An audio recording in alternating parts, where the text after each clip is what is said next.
She did not scream. She did not fight. When Samuel Harper grabbed his niece by the wrist and pressed her hand into Marcus Boyd's palm like she was a bill of sale, Mary Harper simply closed her eyes and accepted it. The whole mercantile went quiet. Every man in that room looked away. Every man except one. If you've ever felt like the world decided your worth without asking, you stay until the end. Subscribe to this channel, drop your city in the comments so I can see how far this story travels, and don't go anywhere. This is Mary's story. And it starts the moment one man refused to look away. Cooper's Crossing was not a town that believed in mercy. It believed in ledgers. It believed in debts. It believed that a man who was owed something had every right in the world to collect it, no matter what shape that something took. The people who lived there had long since stopped flinching at the kind of transactions that would have made a civilized city weep. They had learned to look at their boots when things got ugly, to study the grain of the wooden floor, to find something fascinating about the ceiling when a woman's voice cracked or a child went still with fear. Looking away was survival. Looking away meant you weren't involved. And in Cooper's Crossing, involvement was a luxury none of them could afford. It was a Thursday morning in late October, when Mary Harper's life was settled like an unpaid account. She had known it was coming. That was the worst part. Not the shock of it, but the slow march toward it that she'd had to endure for 3 weeks since her father died. Samuel Harper. Her mother's brother had shown up at the farmhouse 2 days after the burial with a leather satchel full of papers, and a look on his face that Mary recognized immediately. She had seen that look on men before. It was the look of someone who had already made a decision and was only now performing the formality of telling you about it. "Your daddy owed Marcus Boyd $430, Samuel said, spreading the papers across the kitchen table like he was proud of them. "Been owing it for 2 years. Now I've talked to Boyd and he's a reasonable man." Mary had stood very still by the window. Outside, the cottonwood trees had already lost half their leaves, and the wind was dragging them across the yard in no particular direction. "Reasonable," she said. "He'll take you in settlement." She didn't answer. She'd looked at the bare trees and thought about how far away Cheyenne was. She'd thought about whether she had enough money hidden in the flour tin to get there. She did not. She had $3.40 and a winter coming on fast. Samuel had taken her silence for compliance. Men like Samuel always did. So on a Thursday morning in late October, he walked her into the mercantile at Cooper's Crossing, like she was a parcel he was delivering, and he pressed her hand into Marcus Boyd's palm in front of 12 witnesses, and he said, "Debt settled." And Boyd smiled the way a man smiles when he gets exactly what he wanted, and knew all along he'd get it. Mary kept her eyes open. She decided that much at least. She would not close them. She would look at the room, at the men studying their boots, at the women by the dry goods counter, who had gone very quiet and very busy all at once. She would remember every face. She would not give any of them the mercy of thinking she hadn't seen them. That was when the door opened. She didn't hear it so much as feel it. A draft of cold air from outside carrying wood smoke and pine resin, and the particular kind of silence that precedes something that hasn't happened yet. A few of the men near the entrance stepped aside without quite knowing why. Boyd's grip on her hand tightened slightly, an unconscious reflex, like an animal that senses a shift in the air. Ethan Cole had come down from the mountain to trade winter supplies. He was not a remarkable-looking man at first glance. Tall, but not theatrically so. Weathered in the way that mountains weathered things, not destroying them, but pressing the softness out of them, until only the essential structure remained. He wore a dark wool coat that had seen better decades, and he carried a pack that looked like it weighed as much as a small person. His hair was dark and shot through with gray at the temples, and his eyes were the particular flat gray of river stones in November, not cold exactly, but not warm either. They were the eyes of a man who had trained himself to look at the world without expectation in either direction. He stopped 3 steps inside the door. He took in the room the way men who have survived dangerous things take in rooms quickly, completely cataloging exits and bodies, and the particular quality of the silence, before he understood what he was looking at. Mary watched him look at her. She watched him look at Boyd's hand over hers. She watched something move through his expression that was not pity and not outrage, and not the helpless embarrassment she'd seen on every other face in the room. She couldn't name it. It was too quiet for a name. He walked to the counter. He set his pack down on the floor. He looked at Hale Pritchard, the mercantile owner who was standing behind the counter pretending to be very absorbed in his inventory ledger. "Pritchard," Ethan said. "Morning, Cole. What's the debt?" It wasn't a question. Pritchard looked up. Boyd's grip on Mary's hand tightened again. "That ain't your business," Boyd said. His voice was the smooth, practiced voice of a man who charged interest by the week and never had to raise it to be frightening. "Transactions already settled." Ethan didn't look at him. He kept looking at Pritchard. "What's the number?" Pritchard's jaw worked. He was a man caught between two things he feared, and he was calculating the distance between them with visible discomfort. 430, he said finally. "Harper debt, 2 years outstanding." Ethan reached into his coat. He set a pouch on the counter. It landed with the heavy, specific sound of gold coin. A sound that changed the quality of air in a room the way a dropped stone changes the surface of still water. Rings spreading outward. "Count it," he said. "Now hold on," Boyd started. "Count it," Ethan said again, and this time he did look at Boyd, and whatever Boyd saw in those riverstone eyes made him stop mid-sentence with his mouth still slightly open. Pritchard counted it. His hands were not entirely steady. When he was done, he looked up and said with the expression of a man who has just witnessed something he is not sure how to file in his understanding of the world. $450. Gold. 20 over, Ethan said. For the inconvenience. The room was so quiet that Mary could hear the wind outside picking up throwing leaves against the front window like small, desperate hands. Boyd released her hand. He didn't do it gracefully. He did it like a man putting down something that had burned him with a quick sideways motion and a slight step back. Then he straightened his vest and looked at Ethan Cole with the expression of a man who knows he has lost this particular transaction but has not yet decided what to do about it. "That debt was legal," Boyd said. "I know it was," Ethan said. "You can't just—" "I just did." Ethan picked up his pack from the floor. "Pritchard, I need flour, salt, pork, coffee, and whatever you've got for lamp oil. Write it up."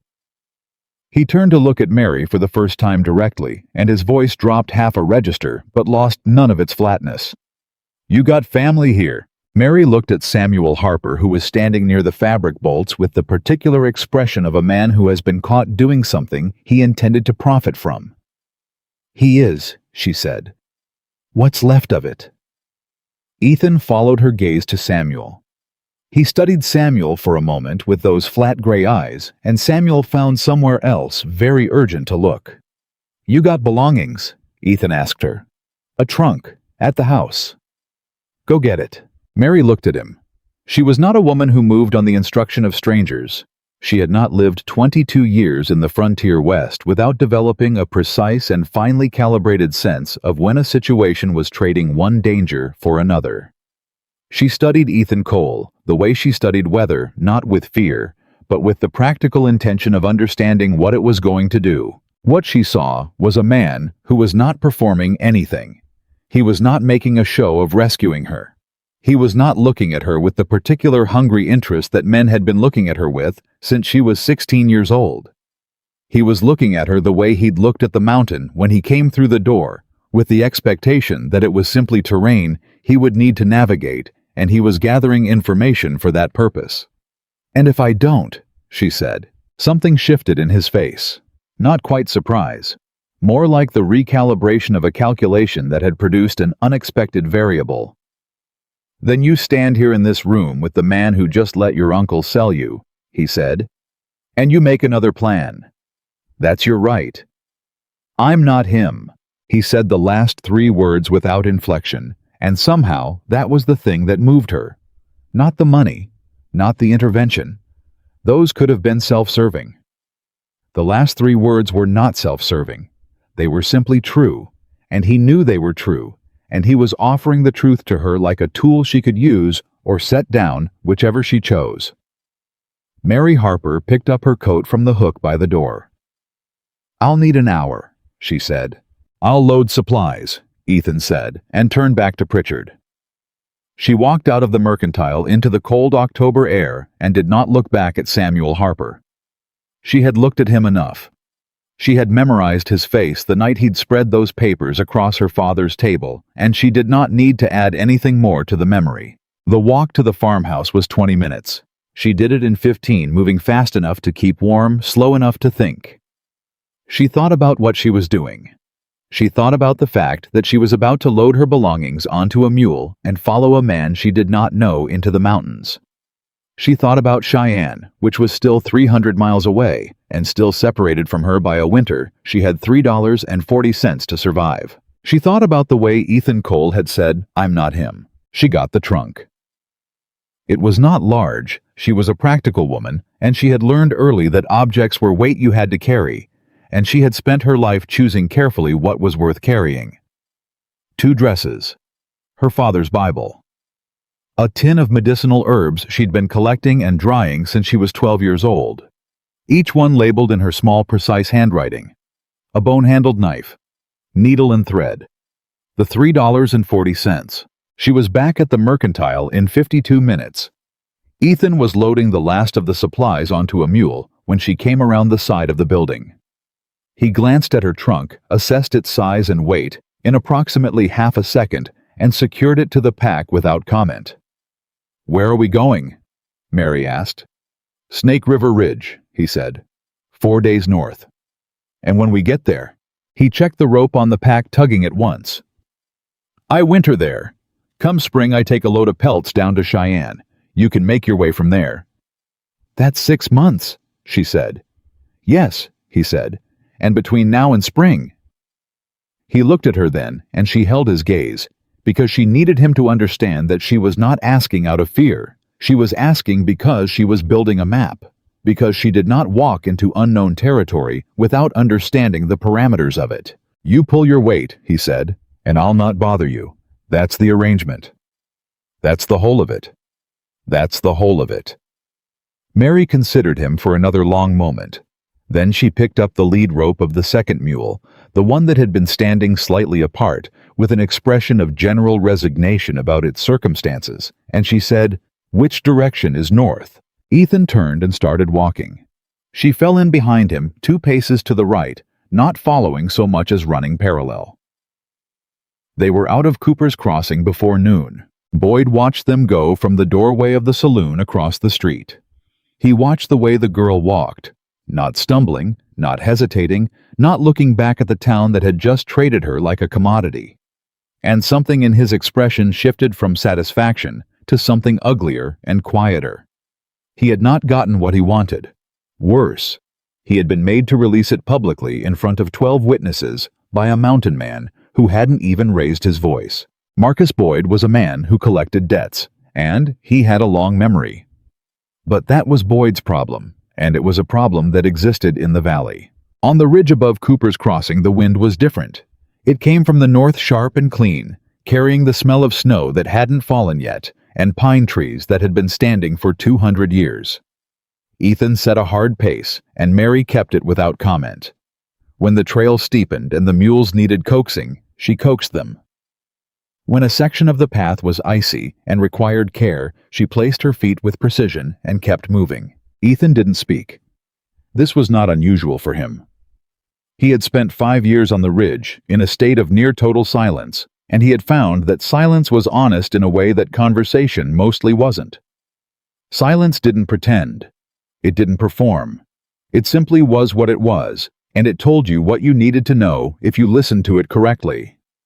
What the silence told him now was that the woman behind him was not afraid. He had expected fear. It would have been reasonable.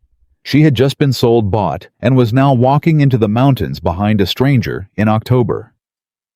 Fear would have been the rational response. Instead, what he heard behind him was the steady rhythm of boots on frozen ground, unhurried and purposeful, and the occasional low murmur of a voice calming one of the mules when the trail got narrow. She talked to the animals the way you talk to something you respected, not sweetly, not nervously, but practically. Like she understood them, and expected them to understand her back. By late afternoon, they were far enough from the valley that the sounds of Cooper's crossing, the hammering the wagon wheels, the particular din of too many people living too close together and not getting along had entirely disappeared. There was only wind and the muffled percussion of hooves on trail. Ethan stopped at a small creek to water the mules and rest. Mary crouched at the bank and washed her face with the cold water without making any sound about the temperature of it. She refilled her canteen. She checked the rope on her mule's pack, found one that had loosened, and retied it with the efficient double loop of someone who had been working with rope since childhood. Ethan watched her do it. "Where'd you learn to pack a mule?" he said. She looked up.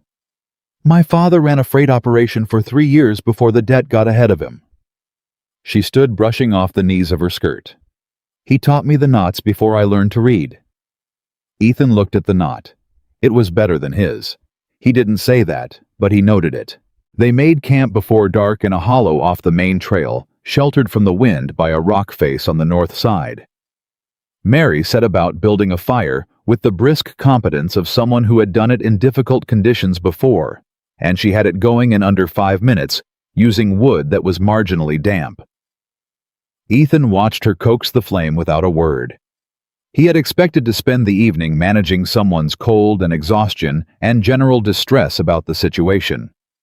Instead, he found himself sitting on the other side of a well-built fire, eating the travel biscuits from his pack across from a woman who was eating her own biscuits with the focused attention of someone replenishing fuel. "You're not going to ask me anything," she said. He looked up. "About what? About who you just spent $450 on," she said. "About whether I'm going to be trouble. About what I'm thinking." "I reckon you'll tell me what I need to know when I need to know it," he said. "And I'll do the same." Mary looked at him for a moment. Then something that was almost not quite a smile moved across her face. Very small, very controlled, like she was rationing it. "That's a reasonable arrangement," she said. "I'm a reasonable man," Ethan said. "Boyd called himself reasonable too," she said. "This morning." The fire cracked between them. "Boyd's idea of reasonable," Ethan said, "is whatever benefits Boyd." "Yes," Mary said. "I know. I just wanted to see what you'd say." He looked at her across the fire, and something shifted in the calculation behind his eyes. A small recalibration, a slight adjustment in what he thought he was navigating. "Go to sleep, Miss Harper," he said. "Trail's steep tomorrow." Mary Harper lay down on her bedroll, pulled the blanket up, and looked at the stars through the bare branches above the hollow. She thought about the fact that she had left everything she had ever known today with $12 worth of notice and a stranger's word as collateral. She thought about what that meant. She thought about whether she had made the right decision, and she thought about this carefully, the way she thought about everything carefully, not with anxiety, but with precision, examining it from multiple angles, the way you examined a knot to see if it would hold. She had made a calculation. The calculation was this: the man across the fire had not looked at her the way Boyd looked at her. He had not looked at her the way Samuel had looked at her. He had looked at her the way you looked at terrain, as something real, something with its own nature, something that required understanding rather than control. It was possible she was wrong. She had been wrong before, but she had also spent 22 years learning to read the difference between men who wanted to own things and men who simply wanted to move through the world with some measure of integrity, and her read on Ethan Cole was the latter. She closed her eyes. Above the hollow, the wind moved through the pine trees with a sound like breathing. Ethan sat by the fire for another hour after she slept, feeding it slowly, watching the darkness beyond the light. He was thinking about Boyd's face when he'd released her hand. He was thinking about the way Boyd had looked at her before that, with the flat, possessive satisfaction of a man who already considers something his. He was thinking about the fact that Boyd had a long memory and a lot of friends in Cooper's Crossing, and that spring was 6 months away, and that 6 months was a long time for a grudge to travel. He added a piece of wood to the fire and told himself it was none of his business. He had paid a debt. He had removed a woman from a dangerous situation. He would take her to Cheyenne in spring, and that would be the end of it. He believed that completely. He almost believed it. The morning came without warning, the way mornings always did on the high trail. Not gradually, not gently, but all at once, with the cold arriving first and the light following half a step behind. Mary was already awake when Ethan stirred on the other side of the dead fire. She had been awake for 20 minutes, sitting up with her blanket around her shoulders, watching the sky go from black to the particular dark blue that preceded dawn, and thinking with the quiet, systematic thoroughness that was her primary mechanism for surviving difficult situations. She had cataloged the following facts. She was 4 hours north of Cooper's Crossing. She had no money worth speaking of. She had no destination until spring, and she was traveling with a man whose full name she had only learned from the mercantile owner's ledger, when Pritchard wrote up the supply order and muttered "Coal" under his breath like it was a weather report. Ethan Cole, Snake River Ridge, 4 days north. These were the facts. She arranged them in her mind the way she arranged her herb tins by utility, by what they told her about what to do next. What they told her was move forward. There was nothing behind her worth the energy of looking back at. Ethan sat up, looked at the cold fire, looked at her and said nothing. He stood, stretched in a way that suggested an old injury somewhere in his left shoulder, and began repacking his bedroll with the economy of a man who had done it 10,000 times. "I can make coffee," Mary said. He glanced at her. "Water's in the creek. Beans are in the left pack." She had the fire restarted and the coffee boiling in 12 minutes. She used green wood for the base because the dry wood was nearly gone, and she knew how to manage smoke from green wood without smothering a flame. Ethan noticed.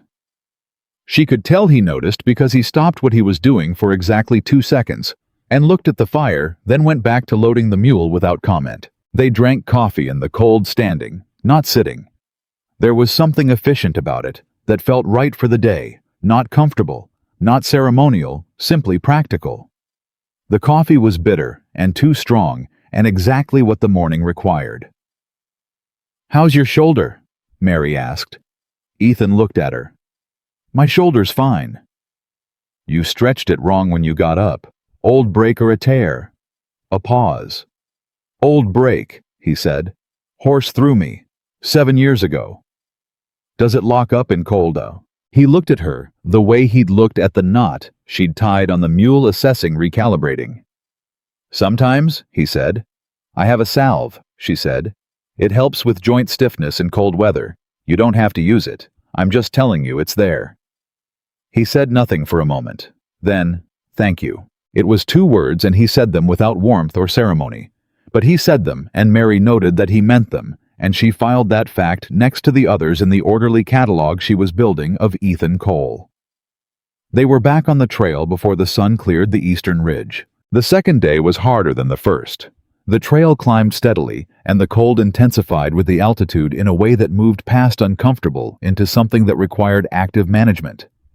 Keeping your hands moving, your breathing controlled your body, generating heat through steady effort rather than exertion that would cause you to sweat and then freeze. Mary had learned this from her father, who had run freight into the mountains 3 winters running before his knees gave out. She paced herself precisely. She did not rush, and she did not flag, and she kept exactly 2 body lengths behind Ethan on the narrow sections of trail, where the drop on the right side was serious. By midday, they had climbed high enough that the valley below had disappeared entirely, replaced by a rolling expanse of ridge and canyon that made Cooper's Crossing feel like something from a different world, which it was. Ethan stopped at a ridge overlook where the trail widened and drank from his canteen. "You've done mountain travel," he said. "Not a question." "Some," she said. "My father's freight route went into the winds. Not this high, but the same principle." "What happened to the freight business?" Mary drank from her own canteen before answering. "Marcus Boyd happened," she said. "My father borrowed from him to buy a second wagon. Good business decision at the time. Bad creditor. Boyd charged 30% by the month and never told my father until the second payment. By the time my father understood the numbers, the interest had doubled the original loan. He worked 5 years trying to pay it down and never got ahead of it." She put the canteen away. "Boyd does that deliberately. It's how he operates. He looks for men who are ambitious and under-resourced, and he offers them exactly what they need at exactly the right moment, and by the time they understand the terms, it's too late to refuse them. Ethan was quiet for a moment. How many men in Cooper's Crossing? That Boyd. She thought about it. Most of them. The mercantile, the livery, 2 of the 3 saloons, the land office clerk. She looked at him. Boyd doesn't just lend money. He buys the men who control information and access. The land office clerk means he knows about every deed transfer, every boundary dispute, every parcel that comes up for sale before it's public. He's been doing it for 6 years. Ethan looked at the valley below, which was invisible behind the ridge now, which was exactly how he preferred it. That's a particular kind of careful, he said. He's not impulsive, Mary said. That's what makes him dangerous. Impulsive men make mistakes. Boyd never makes mistakes. He made one this morning, Ethan said. Mary looked at him. He let you pay. He let me pay, Ethan agreed, in front of witnesses. He'll be thinking about that, she said. I know. She studied his profile, the set of his jaw, the particular stillness of a man who was thinking through something he didn't intend to share fully. You've dealt with men like Boyd before, she said. I've dealt with men, he said, which was not an answer, and was also entirely an answer. He turned from the overlook and started up the trail again. Mary followed, and for a long while, neither of them spoke, and the silence was different from the silence of strangers. It was the silence of 2 people who had exchanged enough information that the quiet between them carried weight. Not comfortable weight, not yet but real weight. The kind that meant something was being built, even if neither of them had decided yet what the structure was going to be. It was on the afternoon of the 2nd day that they found the problem with the northern trail.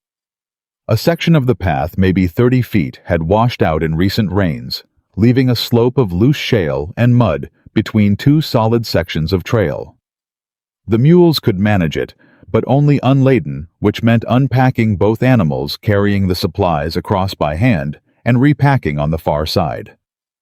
Ethan assessed it without expression. Mary assessed it without expression. I'll take the lighter packs, she said. They're not light, he said. I'm aware of that, she said. I'll take them anyway. He looked at her for a moment, and then he nodded once and began unpacking the first mule. They worked without discussion, moving efficiently in the way that people who understand physical work move without wasted motion, without performing effort, simply doing what the situation required. Mary carried 3 loads across the shale section. The footing was treacherous, and she moved slowly and deliberately, testing each step before committing her weight, and she made it across all 3 times without incident. The 4th load was the heaviest, the salt pork and flour consolidated in a canvas wrap, and halfway across her left boot found a patch of shale that had no purchase under it, and she went down hard on her right knee, catching herself with both hands, the pack tilting dangerously. She heard Ethan move before she saw him. He was there in 3 steps, 1 hand on the pack, 1 on her arm, not pulling her up, but steadying the angle so she could find her footing again. She found it. She stood. She adjusted the pack and kept walking. I'm all right, she said before he could say anything. I know, he said, and stepped back to let her finish the crossing. Later, when they were repacking the mules on the far side of the washout, she noticed that he had redistributed the heaviest items into his own pack without saying anything. She noticed, and she said nothing, because pointing it out would have made it into something it wasn't. It was a practical adjustment. She let it be a practical adjustment. But she noted it. They reached the first overnight shelter, a trapper's lean-to that Ethan had clearly maintained over multiple seasons by late afternoon of the 2nd day. It was solid and weatherproof, and there was a small iron stove in the corner that heated the space adequately within 20 minutes of being lit. Mary had the stove going while Ethan tended the mules. She found the cache of dry wood stacked against the back wall. He had left it there on his way down. She realized already planning the return, and she added to the fire with economical judgment. When Ethan came in from the animals, the stove was radiating heat, and Mary had salt pork sliced and ready to pan-fry over it. He stopped in the doorway for a moment, looking at the interior of the lean-to with an expression she couldn't fully read. "You've been here before?" she asked, misreading his pause. "It's my station," he said. It's been a long time since it looked like anyone lived in it." She thought about that. She thought about what 5 years of solitary winters did to a man's understanding of what a lived-in space felt like. She put the pork on, and didn't say anything, because there wasn't anything to say that would have been right, and she had learned early that wrong words were considerably worse than silence. They ate. The pork was good. She had added dried sage from her herb tin, which she had decided to do without asking him on the reasonable assumption that sage was not a controversial herb position. He ate 2 portions. She counted that as a success. "Tell me about the ridge," she said. "The cabin." He looked up from his plate. "What about it? How big? How far from neighbors? Where the nearest town is for supplies if something goes wrong?" He considered the questions. She could see him deciding whether they were practical or something else. They were practical, and he was a practical man, and he answered them as such. The cabin was 2 rooms. The nearest town was 6 hours south on horseback, less in an emergency if you knew the short trail. The nearest neighbor was a trapper named Burkett, who wintered 8 miles east, and who could be relied upon in a genuine crisis, but not for casual company. "Has there been a genuine crisis?" she asked. "Twice," he said. Winter of 71, a elk came through the cabin wall. Not on purpose. It was being chased by a cougar, and it was more surprised than I was. Winter of 73, I got sick. Fever. Burkett checked on me when I didn't show at the agreed signal for 2 weeks. Found me conscious, but not coherent. "What's the agreed signal?" "Smoke pattern," he said. 3 short in the morning. He does the same. If the signal misses 2 consecutive mornings, the other man comes to check. Mary nodded slowly. "That's sensible," she said. "Simple and reliable. Hard to fake." "That was the idea," he said. She was quiet for a moment, and then she said, "When you were sick, in 73, what happened?" He looked at her across the stove. "I told you what happened. You told me Burkett found you," she said. "I'm asking what happened before Burkett came." A long pause, long enough that she thought he wasn't going to answer. "I had 3 days I don't remember," he said finally. "I know I kept the stove going because when Burkett arrived, there was wood on it. I don't know how I managed that. I know I didn't eat because there was food out that had gone hard and untouched. Burkett stayed 4 days until I was coherent again." He looked at his empty plate. "He's not a man who talks. It was fine." "You were lucky," Mary said. "I know. You knew the risk and stayed anyway." He looked at her. "It's my home." She held his gaze. "I understand that," she said, and she said it without pity and without judgment, and the way she said it made it clear that she actually did understand it, that home was worth risk, that some places were worth the danger of being in them. And something in Ethan Cole's expression shifted very slightly at the recognition in her voice. Like a door that had been almost shut, encountering unexpected resistance from the other side. He stood and took his plate to the small basin and said, "Get some sleep. Day 3 is the hardest." She did not argue, but she lay on her side of the lean-to, thinking about what he'd said. 3 days he didn't remember the stove somehow burning, and she thought about what it meant to survive something you couldn't fully account for, and whether that was courage or simply biology. And she fell asleep, still thinking about it. Day 3 was, as promised, the hardest. The trail above the lean-to was steeper and narrower and covered in a layer of early ice that made every step a negotiation. The mules were unhappy, and they communicated their unhappiness in the comprehensive way mules had through stopped feet and flattened ears, and a general aura of moral disapproval of the entire enterprise. Mary handled hers with a combination of patience and firm insistence that she had clearly spent years developing, and the animal eventually moved, though it retained its position on the matter. Ethan said somewhere around mid-morning, "You talk to that mule like it understands you." "It understands tone," she said, "and consistency. If you're calm and you mean it, they know." "Where'd you learn that?" "Same place I learned to tie knots," she said. "My father was better with animals than people. He passed that on." And your mother? A beat. Just one. She died when I was 9. Fever. I'm sorry, he said. So was I, she said. For a long time. Less now. He looked back at her over his shoulder. Does it get less? It was such an unguarded question that it stopped her mid-step. She recovered and kept walking and said carefully, It changes. It doesn't get smaller. It just gets less sharp. Like a stone that's been in a river a long time, still there, not cutting anymore. He faced forward again without responding, but she saw his shoulders shift, a fractional movement, the adjustment of someone who has heard something that lands somewhere they weren't prepared for. They climbed. By noon, they were above the tree line, and the wind hit them with the full, unmediated force of high-altitude October, and it was serious. Mary pulled her coat tighter and kept her head down and focused on the 15 feet of trail directly in front of her, which was the correct strategy. Not the mountain, not the distance, not the cold, just the next 15 feet, then the next 15 after that until the 15 feet became the top. It was at the top of the hardest section, a narrow switchback that crested a ridge. Before dropping into the broader valley beyond that, one of the mules made a poor decision. Ethan's mule, which had been managing the icy trail with more competence than personality, chose the worst possible section of the switchback to express an opinion about continuing forward. It planted itself, shifted its weight back, and in doing so, sent a cascade of loose rock over the right side of the trail. Ethan was at the front of the animal, and the sudden shift put him at the edge. He caught himself, but the mule was still moving, and in moving was pushing him toward the drop. And for 2 full seconds, the situation was genuinely dangerous.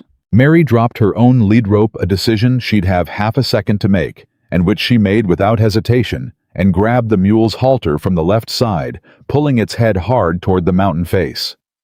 The mule, surprised, swung its body away from the edge and toward solid ground. Ethan got his feet back under him on stable trail. The whole thing lasted 4 seconds. They stood on the trail, breathing hard, the mule between them expressing continued displeasure about everything. Thank you, Ethan said. He said it the same way he'd said it about the salve without ceremony, directly meaning it completely. Don't thank me yet, Mary said. Your mule's in a mood, and we have half the switchback left. He looked at her, and she saw something in his face that was not the flat gray assessment she had come to read as his default expression. It was something older than assessment. It was the look of a man who had expected to be alone in a difficult place, and had just against all his planning found that he wasn't and didn't entirely know what to do with that information. Left side, she said, taking the mule's halter and moving it firmly toward the mountain face of the trail. Keep him between us and the drop. I'll take the head, you take the pack to balance the weight. You've done mountain rescues too, he said, and it was so close to humor, dry, barely there, that she almost missed it. I've managed stubborn animals in bad conditions, she said. Sometimes there's very little difference. They got the mule up the switchback and over the crest together, working without discussion, moving around each other with the unspoken efficiency of people who have begun to understand how the other person operates. At the top, Mary released the halter and stepped back, and the mule looked at her with the particular expression of an animal that has been thoroughly managed and isn't sure whether to be grateful or offended. Well done, Ethan said, still dry, still barely there. Your mule, she said. You pick your animals with the same criteria you pick your locations. What criteria is that? He said. Difficult and not interested in company, she said. There was a silence, and then Ethan Cole made a sound that was not quite a laugh. A short, rough exhalation that was too deliberate to be accidental, and he turned and started down the far side of the ridge, and Mary followed him, and neither of them said anything else for a long time. But the silence was different again. It had a new quality. Something fractionally warmer, though neither of them would have named it that. They came down out of the high section in the late afternoon, and into the broader valley, where the terrain was less punishing, and the mules relaxed, and walked with more willingness, and the wind dropped to something manageable. The 4th day, Ethan said, would be easier. They would reach the cabin before noon if the weather held. The 3rd night, they camped in a hollow of rock that cut the wind and held the fire's heat efficiently. Mary made a better fire than the previous nights because she had identified the specific wood that was available here, dense and dry fallen lodgepole, and it burned long and steady. She made tea from 2 of her herbs, combining them with the particular knowledge of someone who understood how the body processed cold one for circulation, one for the joints. She handed Ethan a cup without asking him. He took it without asking what it was. She noted that too. "How long have you been on the ridge?" she asked. 5 years this winter, he said. Before that, he drank his tea. She watched him decide how much to give. "Kansas," he said. Before that, the war. She didn't push on the war. Men from the war divided cleanly into 2 kinds. Those who needed to talk about it, and those who would never talk about it, and she could tell from the way he said it, flat final, like a door with no handle on the outside, which kind Ethan Cole was. "What was in Kansas?" she asked instead. A longer pause. "A ranch," he said, "and a wife. For a while." The fire crackled. Mary held her cup in both hands. "She died," he said before Mary could decide whether to ask. "Fever, winter of '68. The ranch went with the debt we took on to build it. I sold what was left and came north." He said it without drama.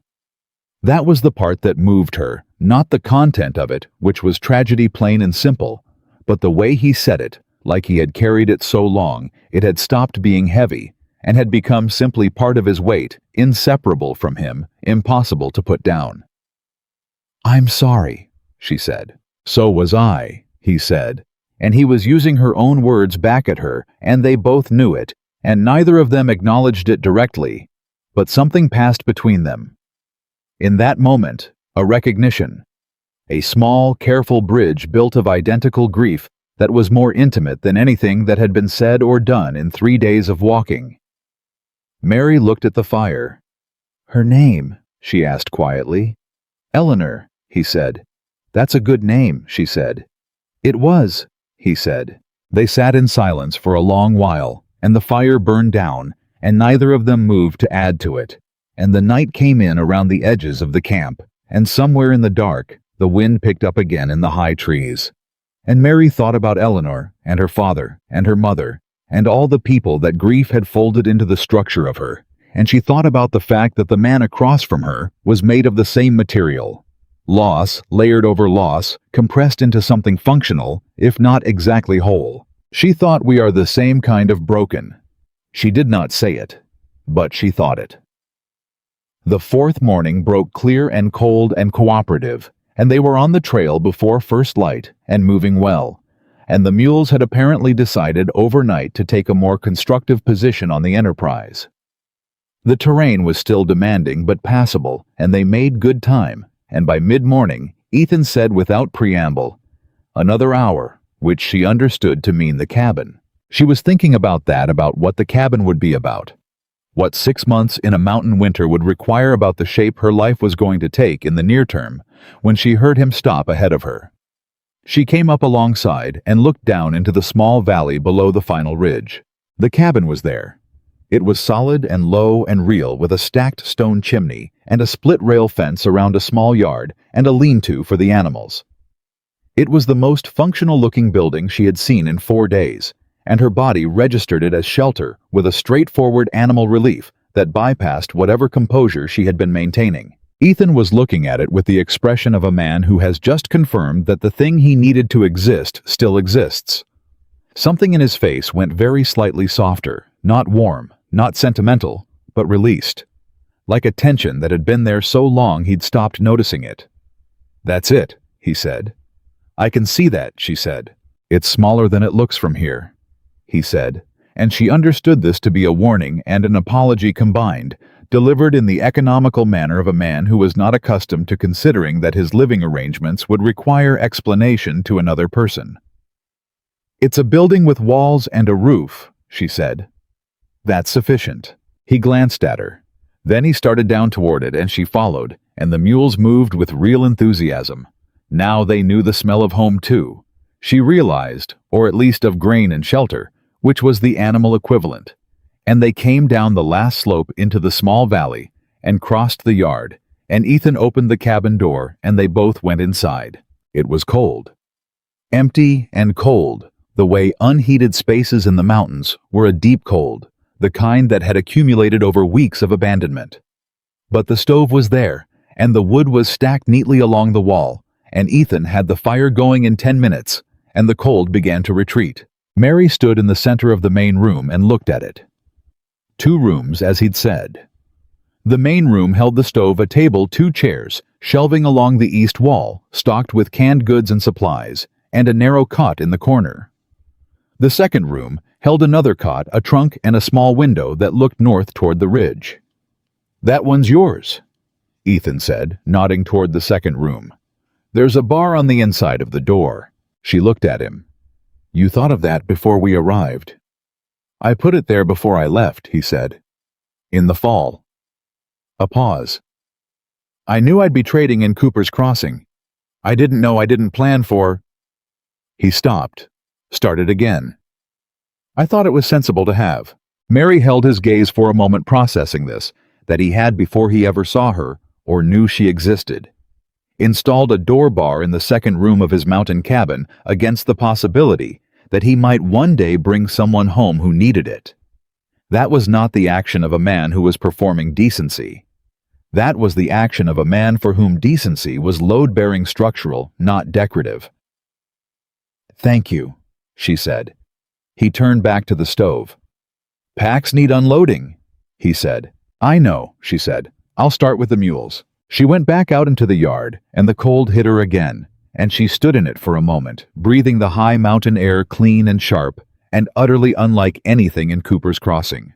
And she thought about Marcus Boyd, in his saloon below, adding things up in his long memory ledger, and she thought about Samuel Harper, and she thought about her father's grave, and her mother's grave, and the farmhouse she'd left, and the trunk she'd brought, and the $3.40 in the bottom of it.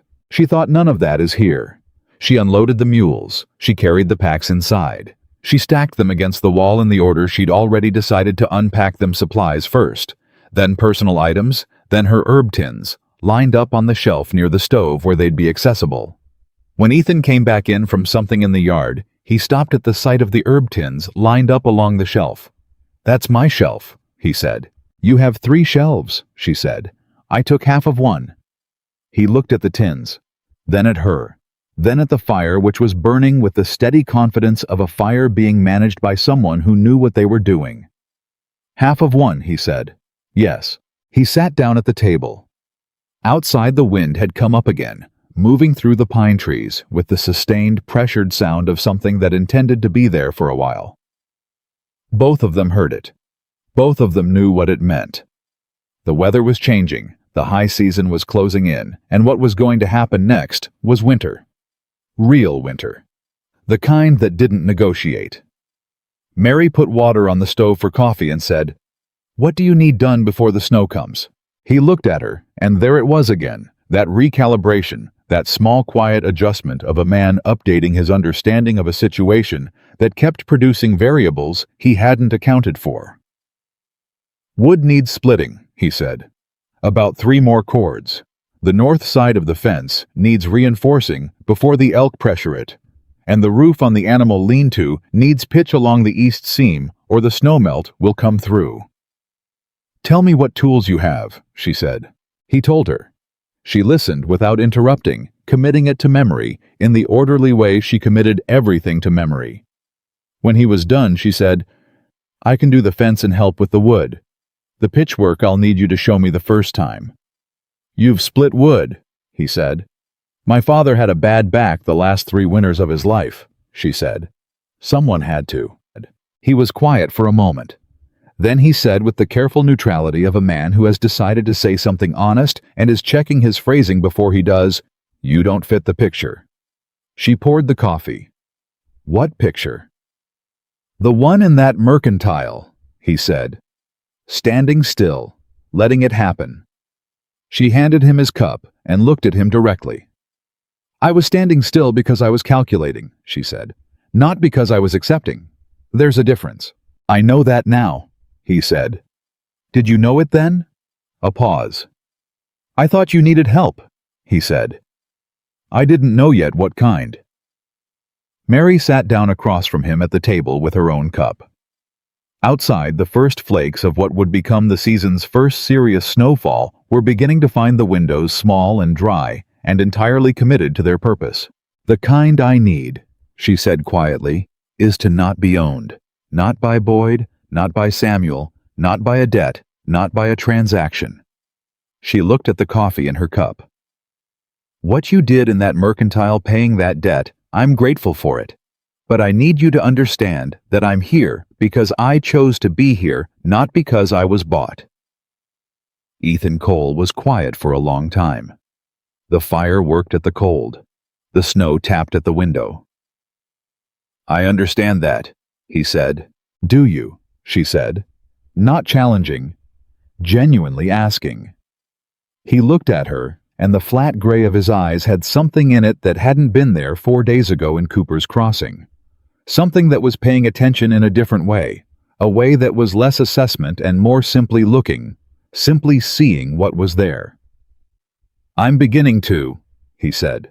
And outside, the snow came down in earnest, and inside the cabin on Snake River Ridge, 2 people who had each survived the particular loneliness of being entirely responsible for themselves sat on opposite sides of a table and drank their coffee, and the silence between them was not empty. It had never been empty. But it was something new, now warmer, fuller, a silence that held space rather than distance. Neither of them named it. Both of them felt it. The snow that had started tapping at the windows on their first evening in the cabin did not stop for 2 days. It was not a blizzard, not yet, not the kind that would come later in the season with genuine malice. But it was serious enough to keep them inside for the better part of 48 hours, which was something neither of them had planned for, and both of them had to navigate with the particular careful diplomacy of 2 people occupying a small space, who have not yet established the full terms of coexistence. Mary used the time the way she used every constrained situation productively. She inventoried the cabin's supplies with systematic precision, noting what was adequate, what was low, and what was absent in ways that would become problems by February, if not addressed. She reorganized the shelving in the main room, not because Ethan's organization was wrong, but because hers was more logical for 2 people, instead of one grouping medical supplies separate from food tools, separate from both, in a way that meant the thing you needed in a hurry was the thing your hand found first. She did this without asking permission. She did it as a practical matter, and she half expected Ethan to have something to say about it. He didn't. He watched her work for about 10 minutes on the first morning, assessed what she was doing, and went back to mending harness leather at the table without comment, which she took as consent. The second morning of the snow, she asked him about the roof seam he'd mentioned. "Can't do it in the snow," he said. "Pitch won't set wet." "I know. I want to understand what I'm looking at before the weather clears so we can move fast."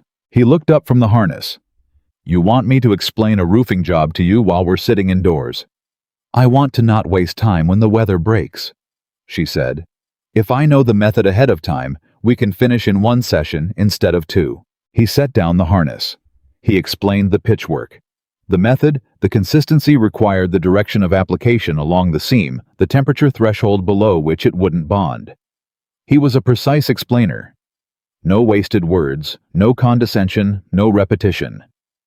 He told her what she needed to know and stopped when she had it. "You explain things well," she said. "You listen well," he said, which was not a compliment so much as an observation, and she valued it more for that. They fell into a pattern over those first snow-locked days that established itself without discussion, the way practical arrangements between practical people tend to establish themselves through the simple logic of who was available and who was capable and what needed doing. Mary cooked, not because it was assigned to her, but because she was the better cook, and she knew it, and Ethan knew it, and they both knew that bad food in a mountain winter was a morale problem that neither of them could afford. Ethan handled the animals and the heavier outdoor work. They split the indoor maintenance without explicit division, each simply doing what was in front of them when it needed doing. It was efficient. It was comfortable, in the specific way that functional things were comfortable, not warm, not intimate, but solid. Reliable. The comfort of a well-made tool. On the third day, the snow stopped, and the sky cleared to a hard, brilliant blue, and they went to work on the outdoor tasks with a focused intensity that had been building for 2 days of indoor constraint. The fence on the north side was the first priority. Mary took the post driver, a heavy iron tool that required more commitment than technique, and worked it with the systematic patience of someone who understood that some jobs were simply about endurance. Her hands blistered on the second post. She wrapped them in the rag she'd brought for exactly this possibility and kept driving. Ethan, working 15 feet down the fence line, looked over at the wrapped hands and said nothing. She noted that he said nothing, and she respected it. She did not want to be managed around her blisters. She wanted to finish the fence. They finished it by mid-afternoon. Standing back from it, hands on her hips, Mary felt the specific satisfaction of completed physical work, the kind that lives in the body rather than the mind, straightforward and clean, and requiring no interpretation. "Good work," Ethan said. "You set posts faster than me," she said. "Your shoulder didn't bother you." "Use the salve," he said. Short. Not quite an admission, but adjacent to one. She looked at the fence line. He looked at the fence line. The cold between them was the functional cold of people who had been working hard in low temperatures and were simply part of the weather, now no longer fighting it. "Pitch tomorrow," he said. "If the temperature holds." "It'll hold," she said. "Wind's coming from the southwest. That means it stays clear at least 2 more days." He looked at her. "You read weather." "My father did," she said. "I paid attention." And they went inside, and the evening followed the pattern of the others before it: practical quiet, efficient, except that it was slightly warmer in a way that had nothing to do with the stove. It was the end of the first full week on the ridge when Ethan found the trap. He had been checking the perimeter of the property line, a task he did every week in the early season, to clear any traps set by other men on his territory. A problem that had occurred twice in previous winters, with dangerous results. And Mary had gone with him because she had been inside for 2 days, managing a preserving project, and needed the movement. They were on the eastern boundary, moving through a section of dense timber, when Ethan stepped into it. It was a bear trap. Old and heavy, with jaws that had been sprung and reset by someone who either didn't know or didn't care that this land belonged to someone else.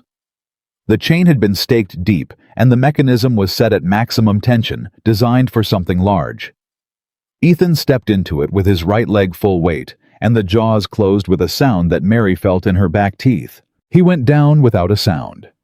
That was the first thing she registered. Not the fall, which was fast, but the silence of it. The absolute absence of any cry or curse, because Ethan Cole was a man who had trained himself past the reflex of audible pain.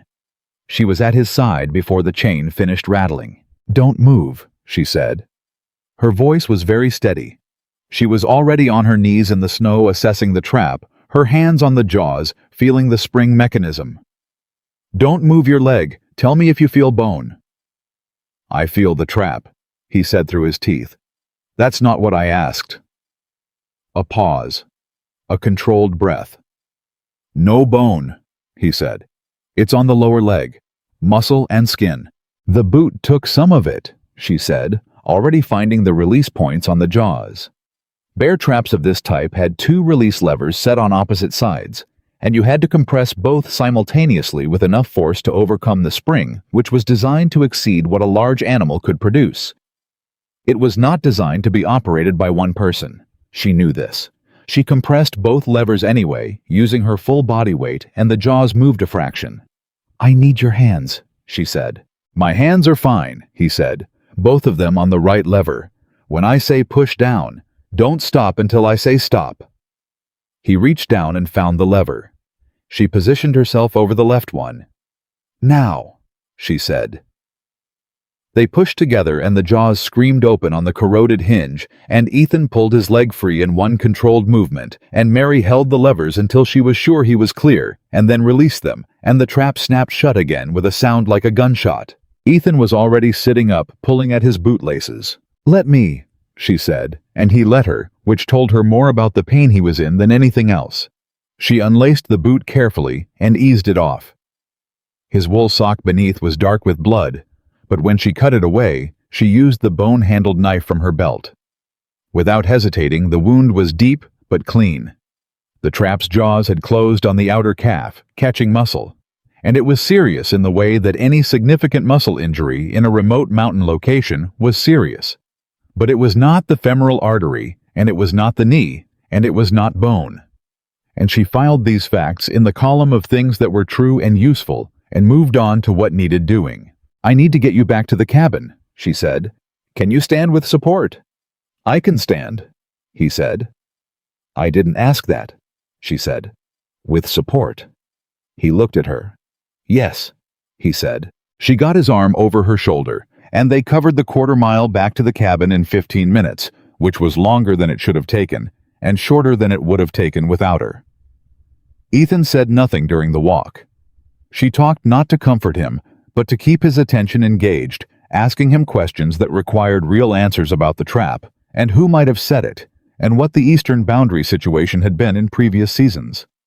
He answered, and the answers were coherent, and she was satisfied. Inside, she put him on the cot in the main room because the second room was farther, and the light was better here. She built the fire high. She washed her hands. She opened the herb tin case and selected 4 specific containers without hesitation, because she had been thinking about wound care since the moment the trap closed, cataloging what she had and what the injury required. "This is going to hurt," she said. "I know what wound cleaning is," he said. "I know you know," she said. "I'm telling you anyway." She cleaned the wound with spirits from the medical tin. She had brought a small bottle of grain alcohol precisely for this purpose, knowing mountain winters and knowing what they did, and he held still with the absolute physical discipline of a man who had decided that stillness was the appropriate response and was executing that decision completely. She packed the wound with the specific herb combination she'd prepared: yarrow for bleeding, calendula for infection, both dried from her own collection, both labeled in her precise small handwriting, and wrapped it with the clean linen strips she'd kept in the bottom of her trunk, because she had known in the practical part of her that knew things that clean linen strips would be needed for something. When she was done, she looked up and found Ethan watching her with an expression she hadn't seen on him before. Not pain, though the pain was there too. Something else. Something that was watching her the way you watched something that surprised you, that contradicted what you thought you knew about the shape of the world. "You've done this before," he said. "My father," she said, packing the herb tins away. "His back and freight work, and a man who worked for him who had a bad run-in with an axe one winter." "You saved that man," he said. "He lost the finger anyway," she said. "But he didn't lose the hand, and he didn't get fever from it. That was what mattered." She moved to wash the blood from her hands at the basin, and behind her, Ethan Cole lay on the cot and looked at the ceiling of his cabin and thought about the fact that he had just been pulled from a bear trap and cleaned and dressed and managed with more competence than he had encountered in any doctor he'd ever visited by a woman he had bought out of a debt settlement 8 days ago and who had just told him about saving a man's hand as if it were a minor logistical matter from a winter several years past. He said to the ceiling, "How did you learn the herbs?" "My mother," she said, drying her hands. "Before she died. She taught me everything she knew because she knew she was dying and she wanted me to have it."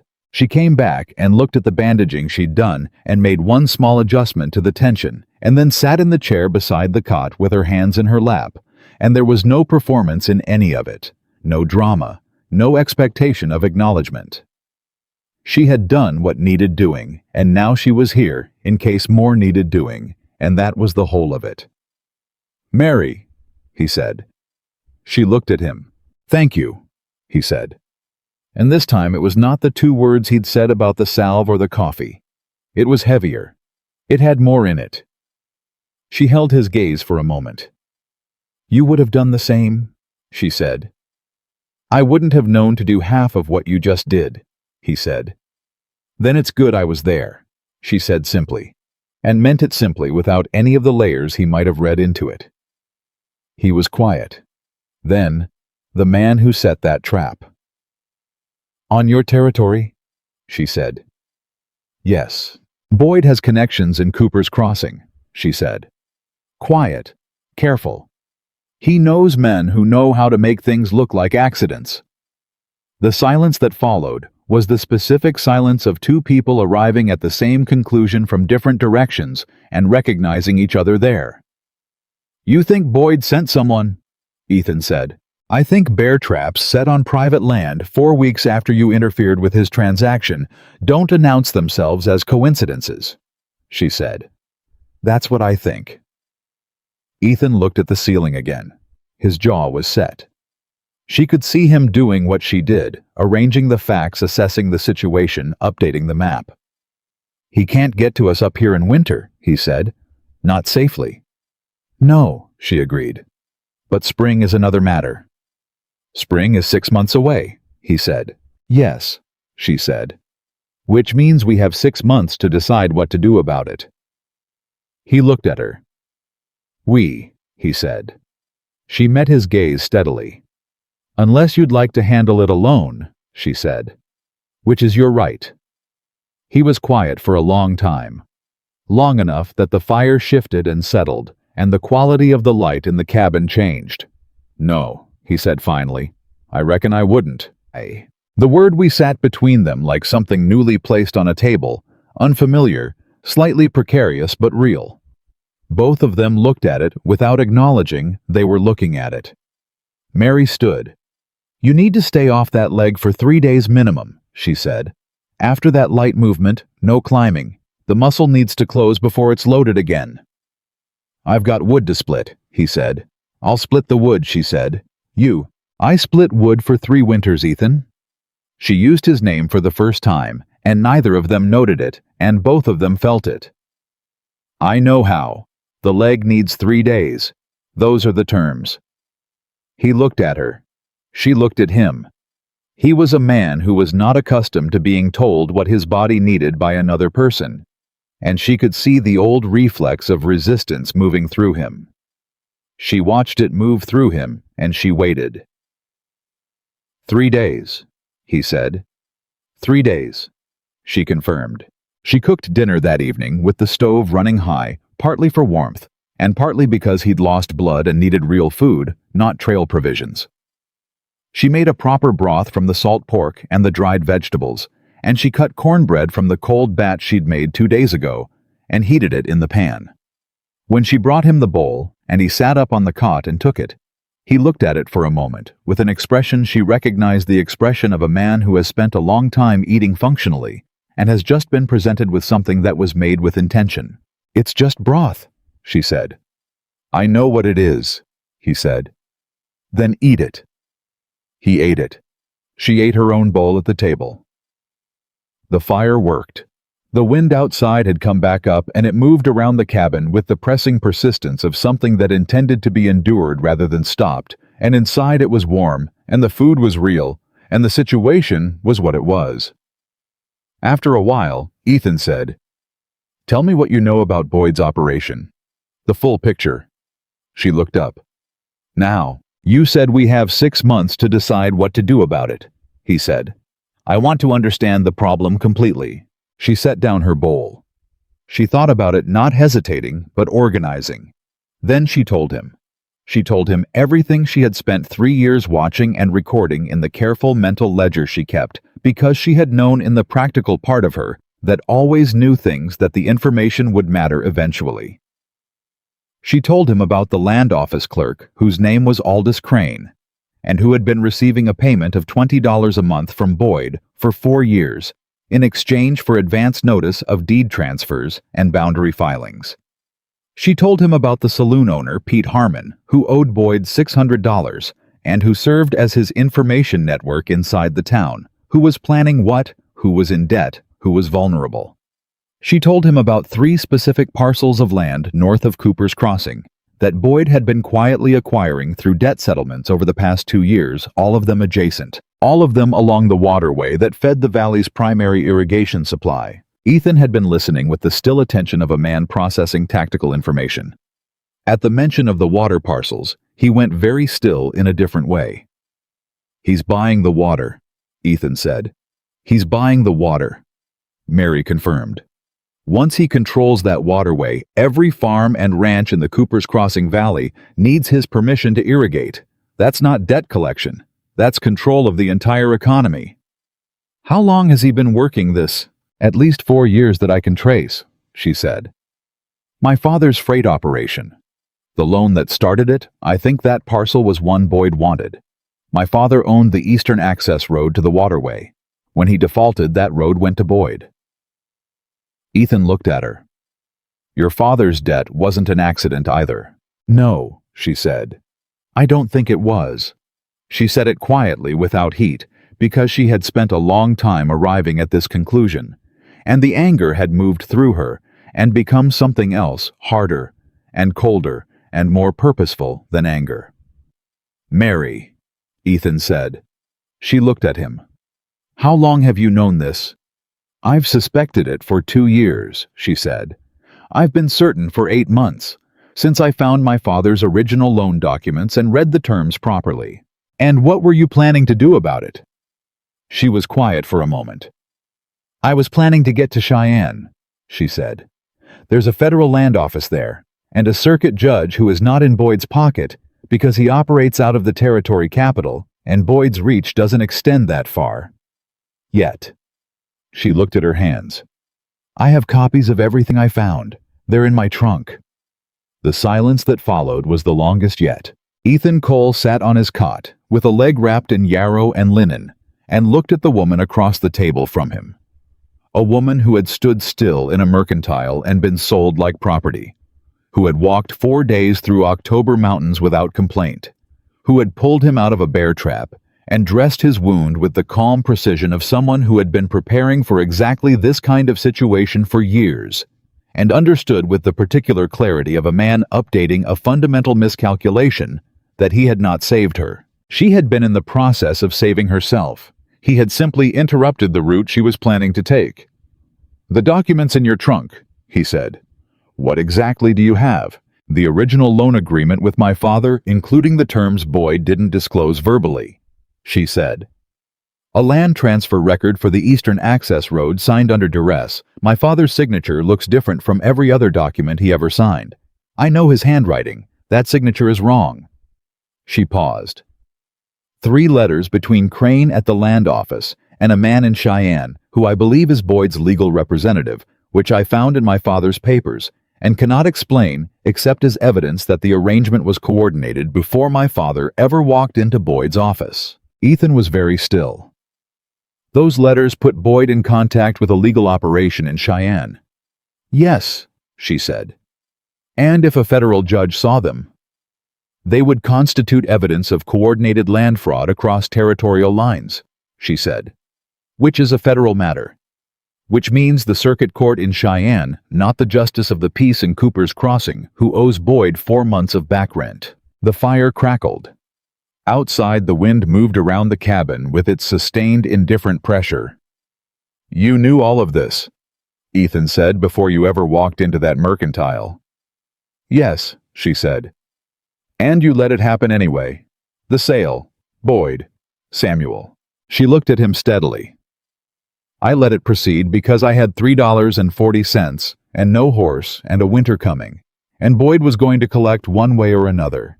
The only variable was what form the collection took." A pause. "You were not a variable I anticipated." He looked at her for a long time. She held his gaze because she wanted him to understand fully, not just the facts of what she'd told him, but the shape of the person who had gathered those facts and held them quietly through years of watching her father's life disintegrate, through his death, through the transaction in the mercantile, and had carried them up a mountain in a trunk, with her herb tins and her bone-handled knife and her $3.40. "You're going to take Boyd down," he said. It was not a question. "I'm going to try," she said. "In the spring, in Cheyenne, with what I have." Another long silence.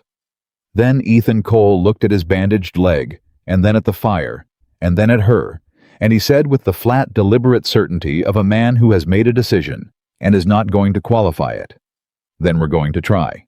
She looked at him.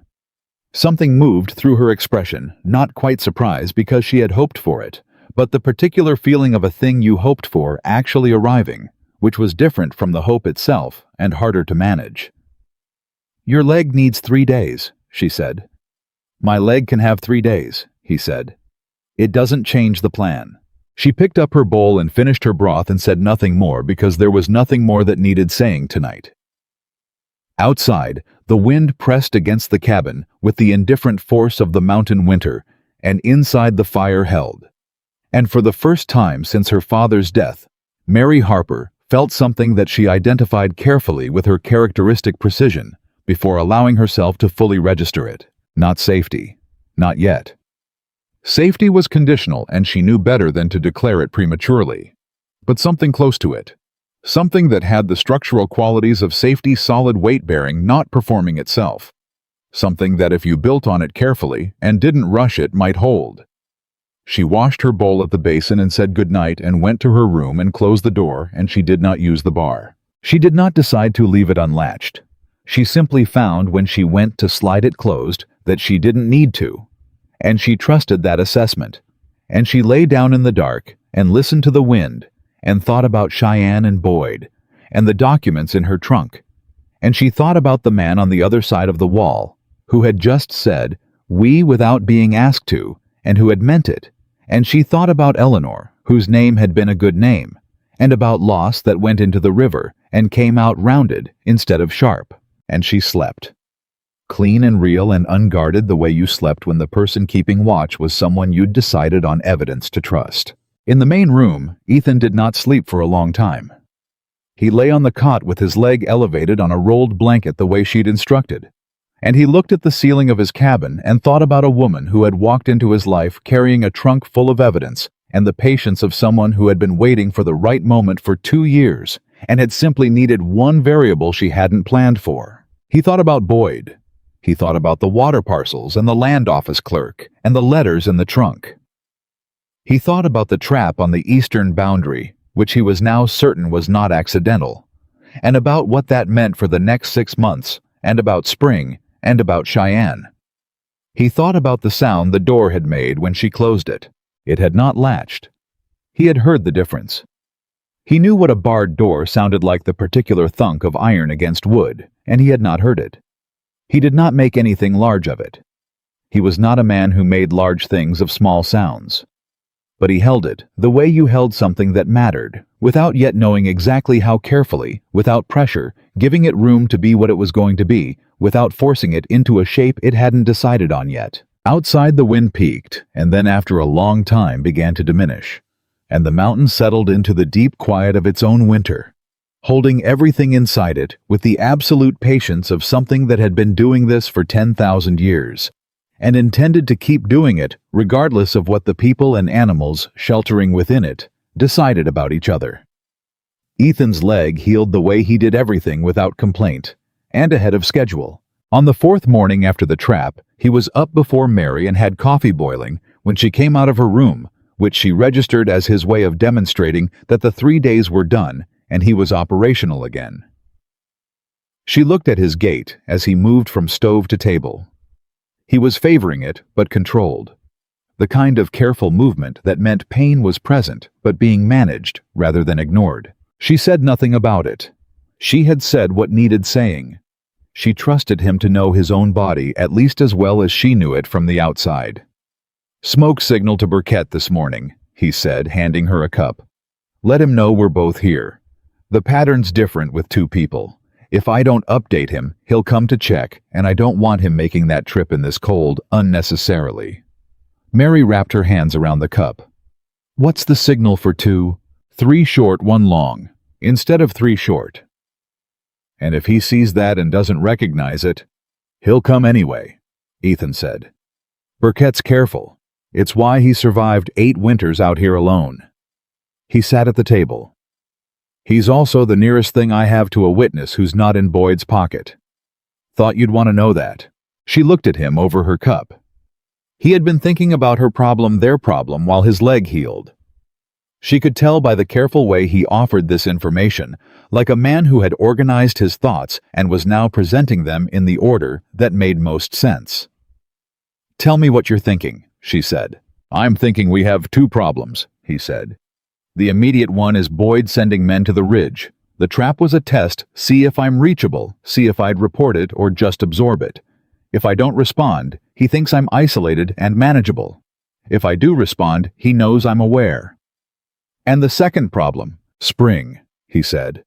"The ride to Cheyenne. Those documents in your trunk are the most important things on this mountain, and the only way they get to a federal judge is if you carry them there alive. Boyd has to know you have information. You were your father's daughter, and you lived in that house for 3 years after your father understood what Boyd had done to him."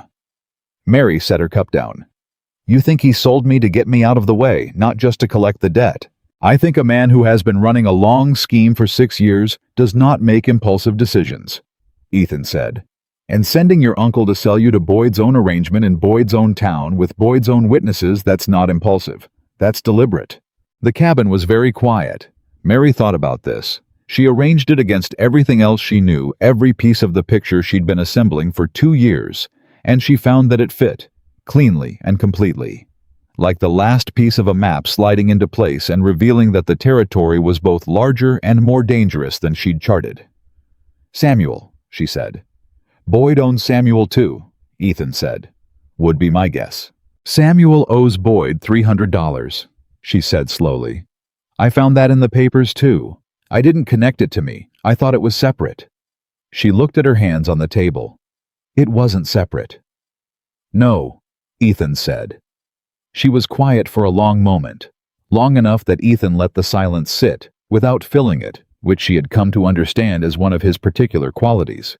The patience to let a person think without mistaking the silence for a vacancy he needed to fill. "He planned the whole thing," she said finally. "My father's original loan, the terms that guaranteed default, the road parcel. And when my father died, and I was left alone with what I knew Samuel, the debt, the mercantile." She said it without inflection, the way she said things she was processing rather than reacting to. "I was the loose end." "You are," Ethan said. "And those documents make you a dangerous one." She looked at him. "You've been lying on that cot for 3 days thinking about this." "I've been lying on that cot for 3 days with not much else to do," he said. She almost smiled. It was the same almost smile she'd given in the first camp 4 weeks ago, small and controlled and rationed. "So what do?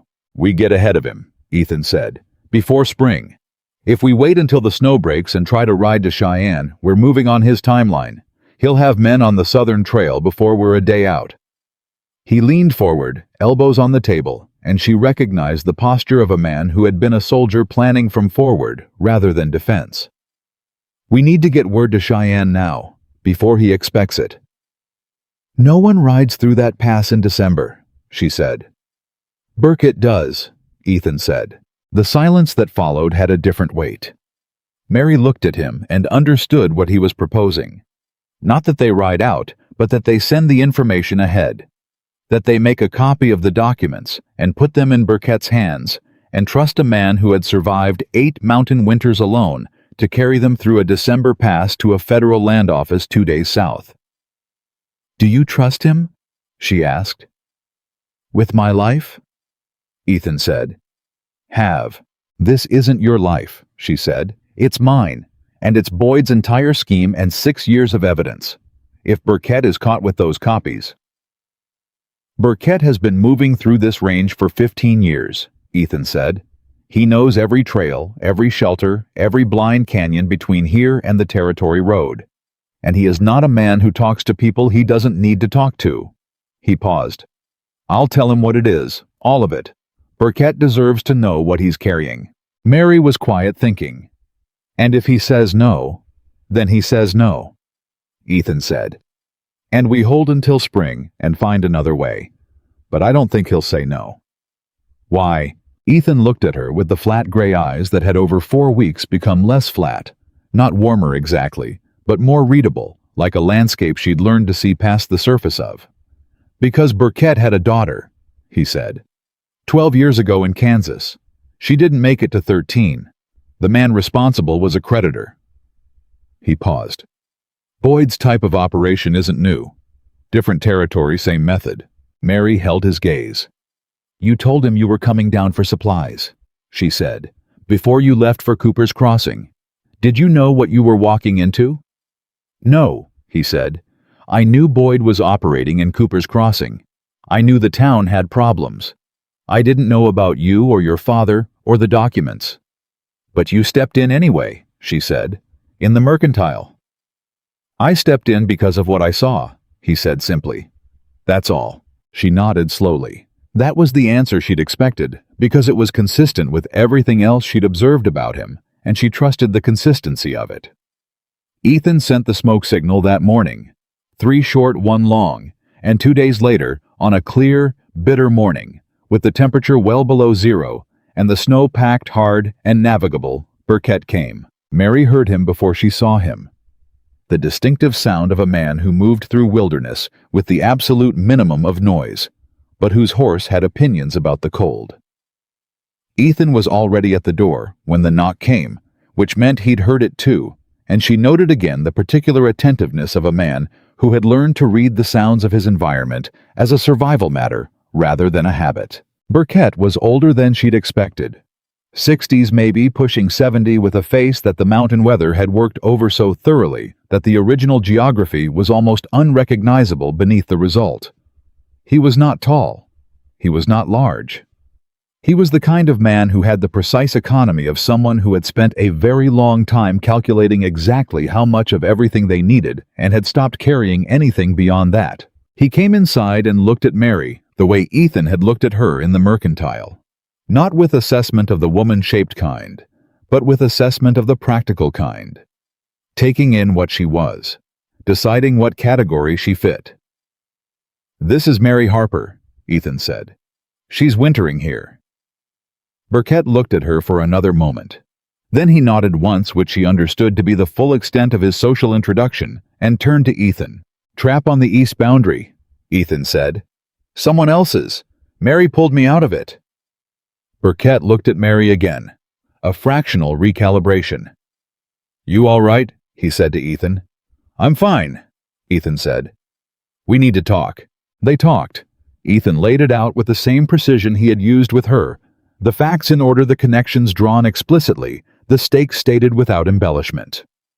Boyd the scheme. The documents the trap. The need to get copies to Cheyenne before spring. He laid it out, and then he stopped and let Burkett think. Burkett was quiet for a long time. He was looking at the table, which was what he did, instead of looking at people when he was thinking Mary had already observed. What kind of documents? He said. Original loan agreement with undisclosed terms, Mary said. A land transfer signed under duress. I can demonstrate the signature anomaly to anyone who examines it alongside my father's other documents. 3 letters connecting Boyd to a legal operation in Cheyenne that coordinated the scheme before my father ever walked into Boyd's office. Burkett looked at her now. You've had those letters how long? 8 months, she said. And you didn't take them to the Justice of the Peace in Cooper's Crossing. The Justice of the Peace owes Boyd $12 a month in back rent, she said, and is afraid of him. Both of those things. Burkett looked at Ethan. Something passed between the two men, old and particular, the shorthand of people who had trusted each other in difficult conditions and knew the currency was real. I'll need copies, Burkett said. Not the originals. Originals stay here. Agreed, Mary said immediately. And I'll need a letter in your hand explaining what they are and what you're asking the Federal Land Office to do with them, addressed to the judge by name. I know his name, she said. Judge Carver Hollis, Cheyenne Territorial Circuit. Burkett looked at her for a long moment. You planned this, he said. It was not an accusation, it was a recognition. I planned to get to Cheyenne, she said. The method has changed. The method, he said, and something that was not quite a smile crossed his weathered face, has got a better chance. He picked up his coffee. I'll go in 4 days. Need to check my own line and arrange for the animals before I'm gone a week. He looked at Ethan. "You keep your smoke signal regular. 2 consecutive misses, and I'll know something's wrong." "Understood," Ethan said. Burkett looked at Mary. "Miss Harper." "Mr. Burkett," she said. "Your father ran freight," he said. "Wind's route." She looked at him surprised. "You knew him, knew of him," Burkett said. "He had a reputation for honest weights and reliable schedule. That kind of reputation travels out here." He picked up his hat from the table. Boyd shouldn't have gone after a man like that.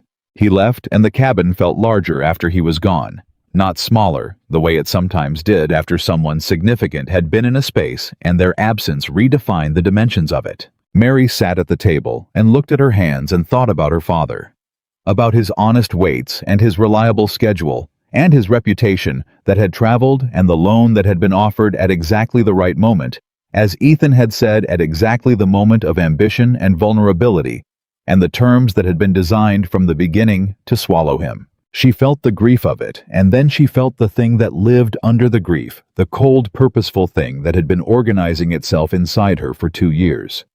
Not rage. Rage was inaccurate and expensive. What she felt was more like a debt of its own.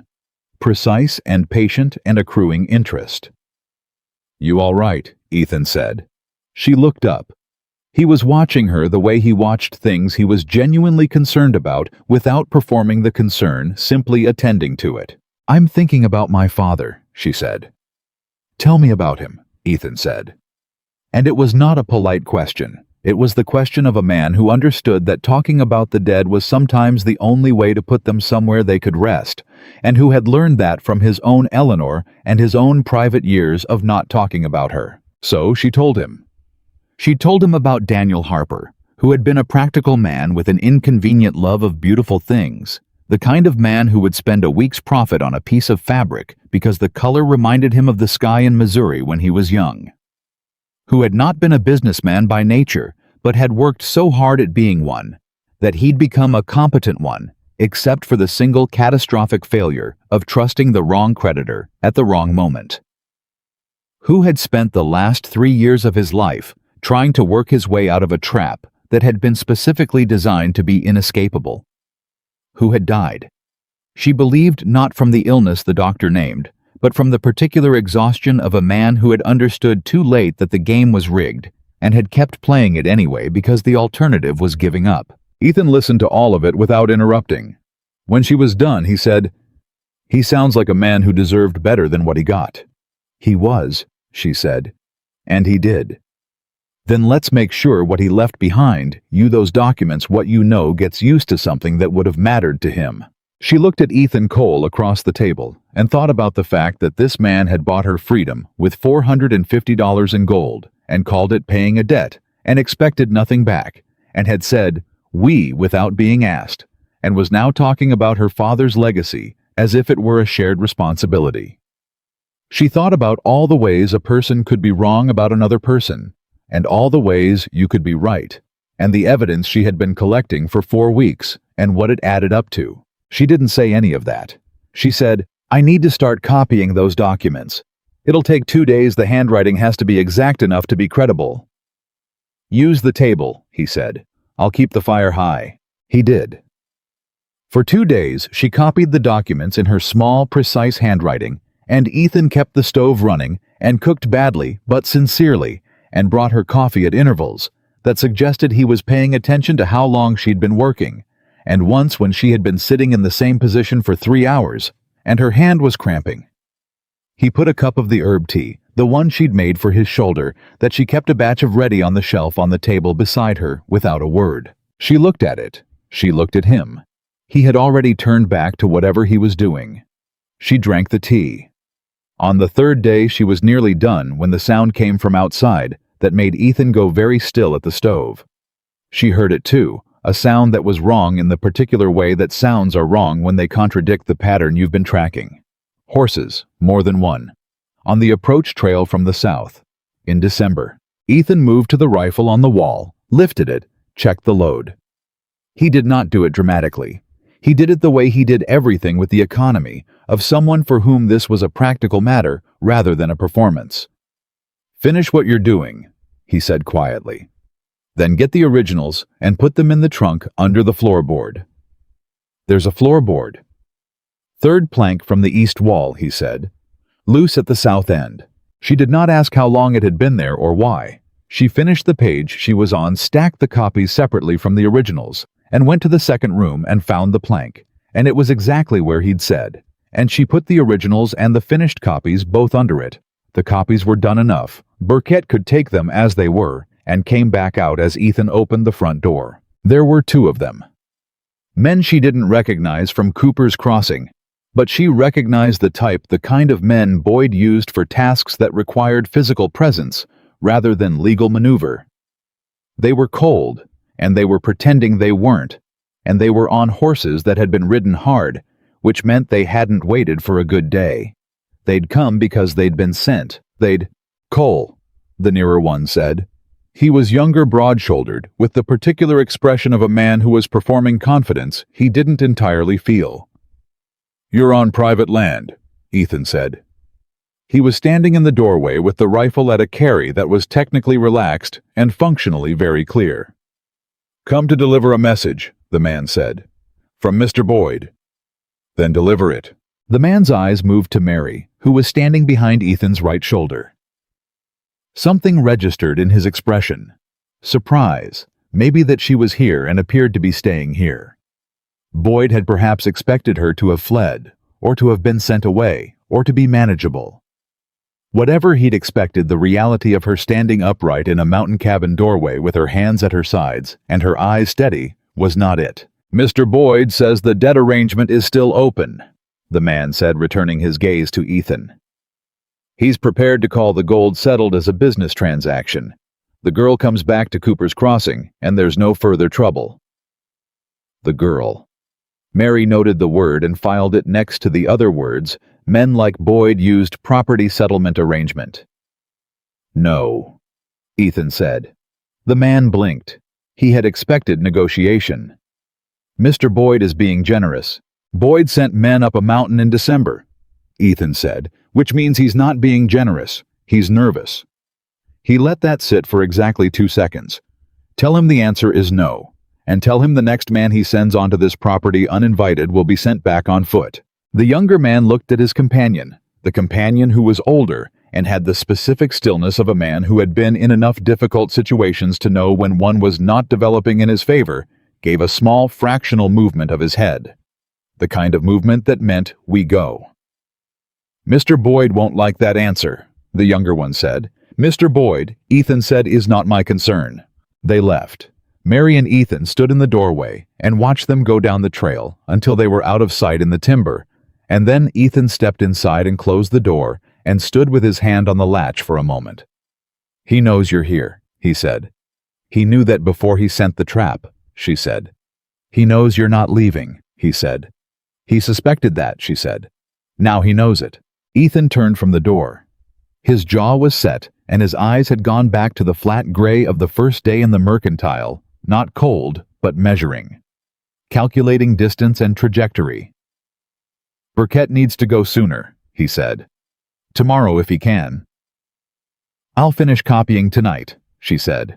Mary. His voice had something in it that made her stop. Not urgency, something more careful than urgency. What Boyd just sent here 2 men in December, that's not a negotiation. He's already decided something. I know, she said. You understand what I'm saying? I understand that we have less time than we thought, she said. So we work faster. She looked at him directly. I am not going back to Cooper's Crossing. I know that, he said. I'm not going back. She said again, quieter, and she meant more than Cooper's Crossing, and she thought he understood that, and she thought that was all right. She went to the table and picked up her pen and kept copying. Ethan stood by the stove and loaded the rifle properly, and leaned it against the wall within reach, and kept the fire high, and neither of them spoke, and the mountain held its cold around the cabin, with the indifferent permanence of something that would be there long after Boyd and his men and his schemes had been folded back into the territory's long, indifferent history. Burkett came the next morning at first light, not because Ethan had signaled him, but because he had heard the horses on the trail the previous afternoon and had drawn his own conclusions. He came in, looked at the rifle against the wall, looked at Mary's face, and said, "How many?" "2," Ethan said. "Message delivery." They went back. "They went back to tell Boyd what they saw," Burkett said. He looked at Mary. "Those documents ready?" "Most of them," she said. "Give me 1 hour." He sat at the table and drank coffee and did not say anything for the full hour, which she respected enormously. She finished the last page, wrote the letter to Judge Hollis. 2 paragraphs, specific, evidential, no emotional appeal. Because emotional appeals were not what federal judges moved on, and assembled everything in a waterproof oilskin packet she'd found in Ethan's supply stores. She handed it to Burkett. He weighed it in his hands. He did not open it. "Judge Hollis," she said. "Federal Land Office, Cheyenne. Tell him it concerns coordinated territorial land fraud, and that there is a witness prepared to testify." She paused. "Tell him the witness is Daniel Harper's daughter." Burkett looked at her. "He'll know that name." "He should," she said. "My father filed a complaint with the Territorial Circuit 2 years ago. It was dismissed for insufficient evidence. This is the evidence." Something moved through Burkett's weathered face. Not surprise. Something older and more settled. "Your father filed 2 years ago." "Yes." "And then he died." "Yes." Burkett was quiet for a moment. Then he tucked the packet inside his coat against his chest and stood. "I'll be back in 7 days," he said.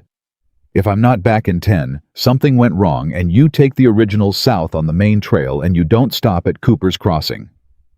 "Understood," Mary said. He looked at Ethan. Something passed between them, the same wordless compact she'd seen before, old and reliable. "Keep the signal," Burkett said. "Every morning," Ethan said. Burkett left, and the sound of his horse on the frozen trail faded into the mountain silence. And Mary stood at the window and watched the empty tree line and thought about Judge Hollis and her father's complaint, and the 2 years of waiting and the oilskin packet against an old man's chest, moving through a December pass. She felt Ethan come to stand beside her. Not close, the particular respectful distance that had characterized all of his physical proximity, never crowding, always present. She was aware of him, the way she was aware of the stove, as something that generated warmth and could be relied upon to be where it was supposed to be. 7 days, she said. "Give him 10, Ethan said. She looked at the tree line. "And if Boyd sends more men before then we manage it," Ethan said. She turned to look at him. He was looking at the tree line too, and in profile the set of his face was the same as it had been every day, serious, present, entirely itself. She had been watching that face for 4 weeks, and she knew it now, the way she knew her herb tins, not just what it was, but what it meant. What the particular set of the jaw indicated, what the slight easing around the eyes, signaled what the difference was between the silence that was processing and the silence that was simply being. "Ethan," she said. He looked at her. She had not planned to say anything. She had been going to turn from the window and go back to the practical business of the day. The wood that needed carrying, and the animals that needed tending, and the long, patient work of waiting.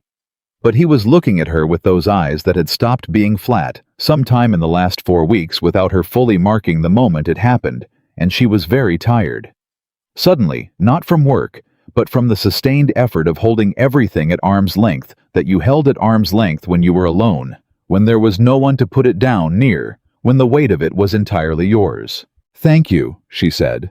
"For all of it. Not the gold, that I'll pay back. I mean—" She stopped, started again. "For saying we. When you didn't have to. For meaning it." He looked at her for a long moment, and something in his face did what it sometimes did, shifted very slightly like a door encountering pressure from the other side, like something that had been held closed for a long time, finding that the thing pressing against it was not a threat. "You don't owe me thanks for that," he said. "That was a fact, not a favor." She held his gaze. "I know the difference," she said quietly. "That's why I'm thanking you." Outside, the wind moved through the pine trees, and inside the fire held, and the 7 days began their count. And in the quiet of that mountain morning, with documents hidden under a floorboard, and an old man riding through a December pass, and Boyd's men somewhere below, calculating their next move. Something else was also true. Something that lived in the space between two people who had survived difficult things and found each other in the surviving of them. And that had no name yet, and didn't need one yet, and was content for now to simply be what it was, and let the time tell it what shape it was going to take. The 7 days passed. The way hard, waiting always passed. Not slowly exactly, but with the particular weight of time that is being monitored too closely each hour, carrying the awareness of itself. Mary and Ethan worked. That was what they did with the waiting, because work was the only honest answer to a situation you couldn't yet resolve. They split the remaining wood and stacked it along the north wall of the cabin. They reinforced the animal lean-to with additional poles Ethan had cut in the fall and left seasoning against the east fence. They checked the perimeter every morning together, not separately, not anymore, not after the trap moving through the snow, with the practiced efficiency of two people who had learned each other's pace and no longer had to adjust for it. On the 3rd day of waiting, it snowed again. Not the serious kind, a working snow, steady and purposeful, laying down another 4 inches on what was already there, and closing the sky to a flat white that made the world feel smaller and more immediate. They stayed close to the cabin. Ethan taught her the specific method of reading the smoke signals from Burkett's direction, the way certain atmospheric conditions bent the column, and how to account for that distortion. She taught him 2 of her herb preparations, the wound-closing one and the fever one, methodically, the way her mother had taught her, with explanations of why each ingredient did what it did, rather than just what to do with it. He listened with the same precise attention he gave everything she said, and she knew he was actually committing it, not just being polite, because 2 hours later, he asked a follow-up question about the ratio of yarrow to calendula that demonstrated he had been thinking about it. On the 5th night, the temperature dropped hard and fast, the kind of cold that announced itself through the walls of the cabin as a pressure rather than just an absence of warmth. They pushed both cots closer to the stove, practical, wordless, efficient, and the distance between them in the small main room became simply the distance between 2 people sharing heat against a serious cold, no more loaded than that, and also, if either of them had been honest, somewhat more. Neither of them was ready to be fully honest about that yet, so they were practical, and the practicality served, and the fire held. On the 7th morning, Burkett did not come. Mary did not say anything about it. Ethan sent the smoke signal, and they both watched the horizon in Burkett's direction, and neither of them addressed the absence directly, because addressing it would have required naming the fear attached to it, and naming the fear was not useful yet. Day 8. Day 9. The smoke signal went out every morning, 3 short, 1 long, and there was no answer from the east. On the morning of the 10th day, Ethan was already pulling on his coat when Mary came out of her room. "I'll go with you," she said. "You'll stay here," he said. "If Boyd has men on the Southern Trail." "If Boyd has men on the Southern Trail, and something has happened to Burkett," she said, "then being alone in this cabin is the worst possible position for me. You know that." He looked at her. He did know that. She could tell by the way the argument moved through his face and was discarded. "You ride?" he said. "Yes," she said. "We take both horses," he said. "You stay behind me on the narrow sections. If I tell you to go, you go east and you don't stop. There's a trail that forks about 3 miles out, right? Fork goes to Burkett's cabin. Left fork goes down the back ridge. You take the left fork and you ride." "Where does the left fork come out?" 2 days south of Cheyenne on the Territory Road," he said. "You'd make it." "And you," she said. "I'd manage," he said. She looked at him. "Ethan?" "Mary," he said, and the way he said her name had changed over the weeks in a way that was hard to specify but impossible to miss. It had weight in it. Now specific weight, the weight of knowing someone rather than just naming them. "If something has happened to Burkett," she said quietly, "and the documents didn't reach Hollis and Boyd moves before spring, the only thing that matters is getting the originals to Cheyenne. Not me specifically. The originals." You specifically, he said, and his voice was flat and entirely certain, are what matters. She held his gaze for a moment. Then she got her coat. They rode out into the 10th-day cold, moving east through snow that was packed and navigable. The horses steady and unhurried in the way of animals that understood winter travel and were not being pushed beyond their competence. The sky was clear and hard, and the world was very white and very quiet, and their breath made small clouds in the air that disappeared almost immediately, and they rode without talking because the terrain required attention, and they were both giving it that. It was 2 miles out that they heard the horse, one horse, coming from the east, moving at a pace that was not urgent, but was purposeful, the pace of someone who had been traveling for a long time and was near the end of it and knew it. Ethan pulled up. Mary pulled up beside him. They waited. Burkett came through the timberline on his gray horse, and he was upright in the saddle, which was the first and most important thing, and he was alone. Which was the second and the third thing, was the expression on his weathered face, which was the expression of a man who had completed a difficult task and was carrying the result of it. And the result was not bad. He pulled up in front of them and looked at Ethan and then at Mary, and then he reached into his coat and produced a folded paper sealed with wax. He held it out to Mary. She took it, broke the seal, read it. Her hands were not entirely steady. She noted that they were not steady, and she steadied them by act of will, and read the letter from the beginning. It was from Judge Carver Hollis, Circuit Federal Court, Cheyenne Territory. It was 3 paragraphs. The first paragraph acknowledged receipt of the documentation delivered by a Mr. Burkett on behalf of a Miss Mary Harper, daughter of the late Daniel Harper of Cooper's Crossing. The second paragraph stated that the documentation had been reviewed by himself and by a colleague in the Federal Land Office, and that it constituted in their joint assessment sufficient grounds for a formal investigation into the activities of one Marcus Boyd, to include the potential charges of coordinated land fraud, undisclosed loan terms, in violation of territorial lending statute, and coercion of public officials. The third paragraph stated that a federal marshal had been dispatched to Cooper's Crossing, and that the land office clerk, one Aldous Crane, had been taken into federal custody pending cooperation, and that Marcus Boyd had been formally served with notice of investigation as of 3 days prior. Mary read it twice. Then she folded it precisely along its original creases and held it in her gloved hands and looked at the white sky above the timberline. Boyd had been served. Crane was in custody. The investigation was open. It was not finished. She knew. It was not finished, that investigations took time, and that Boyd had lawyers in Cheyenne, and that the road from a formal notice to an actual conviction was long and contested and uncertain. She knew all of that. And she felt underneath and beneath the knowing something that she had not allowed herself to feel in 2 years of patient, cold, purposeful preparation. Relief. Real and physical, moving through her like the first warmth after a serious cold.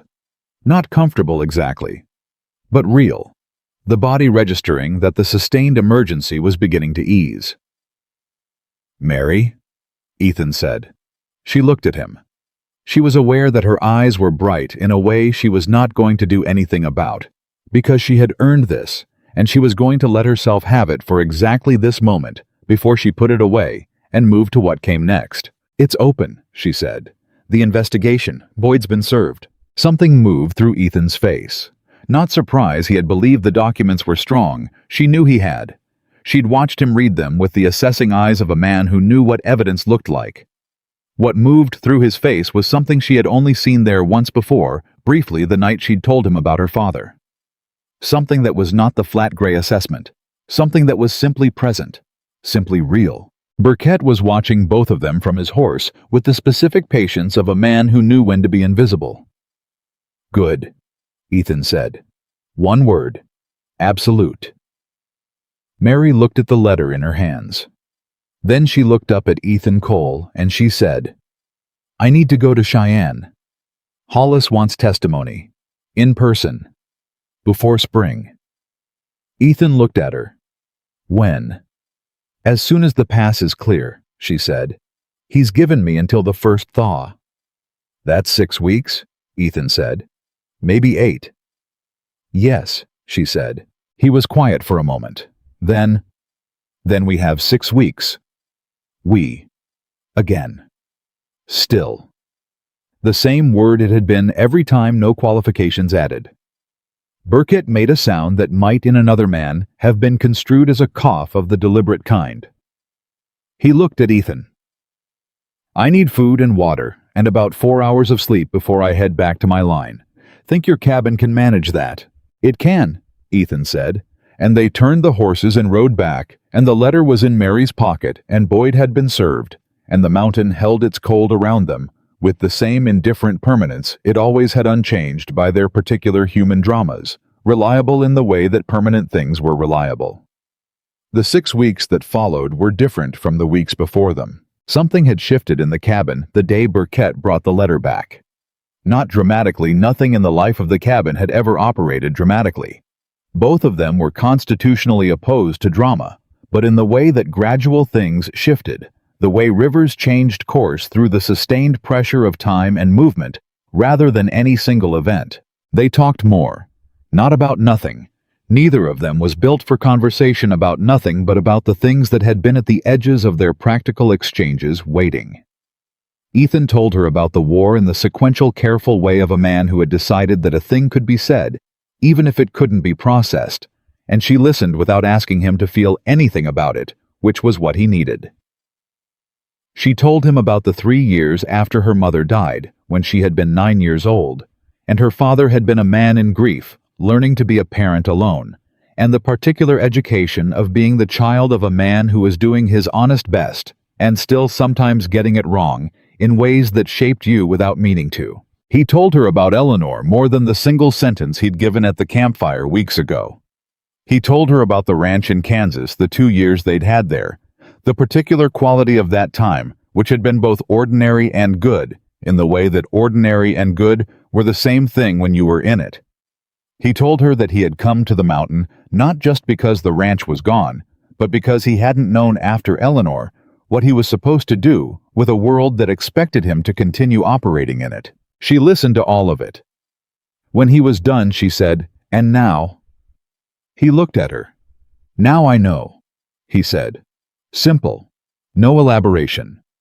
She understood the elaboration anyway, because she had been watching him for 6 weeks, and she knew his language, the economy of it, what the short sentences held that the long ones would have diluted. "Ethan," she said. It was evening, the stove running high, the particular winter light that came through the cabin windows at this hour lying long and gold across the table between them. "After Cheyenne, after the testimony and whatever comes from the investigation, what did you think I would do?" He was quiet for a moment. "I thought you would find somewhere," he said. "Start over.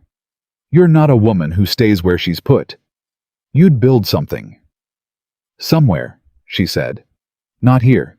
He looked at the table. "I told you in Cooper's Crossing, Cheyenne in spring.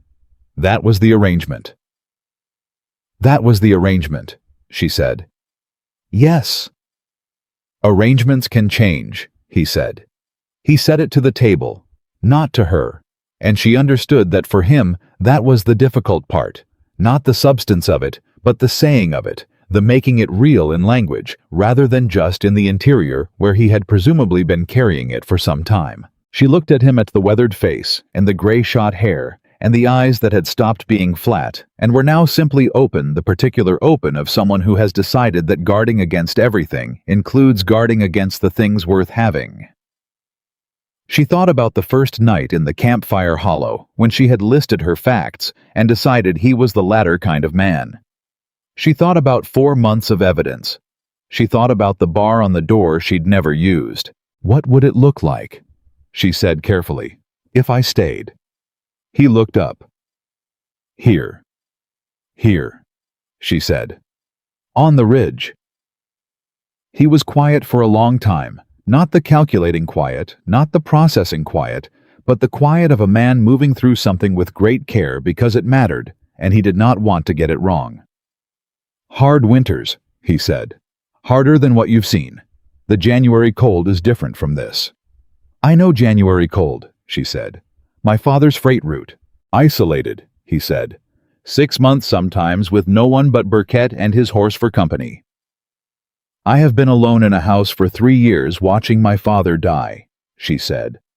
Isolation is a matter of quality, not quantity. He looked at her.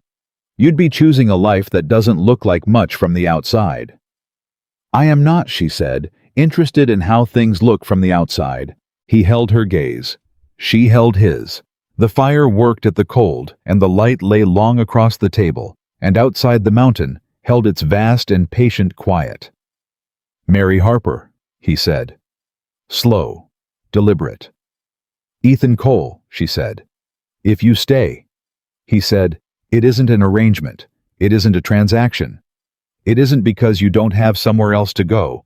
I won't have it be any of those things. It won't be any of those things, she said.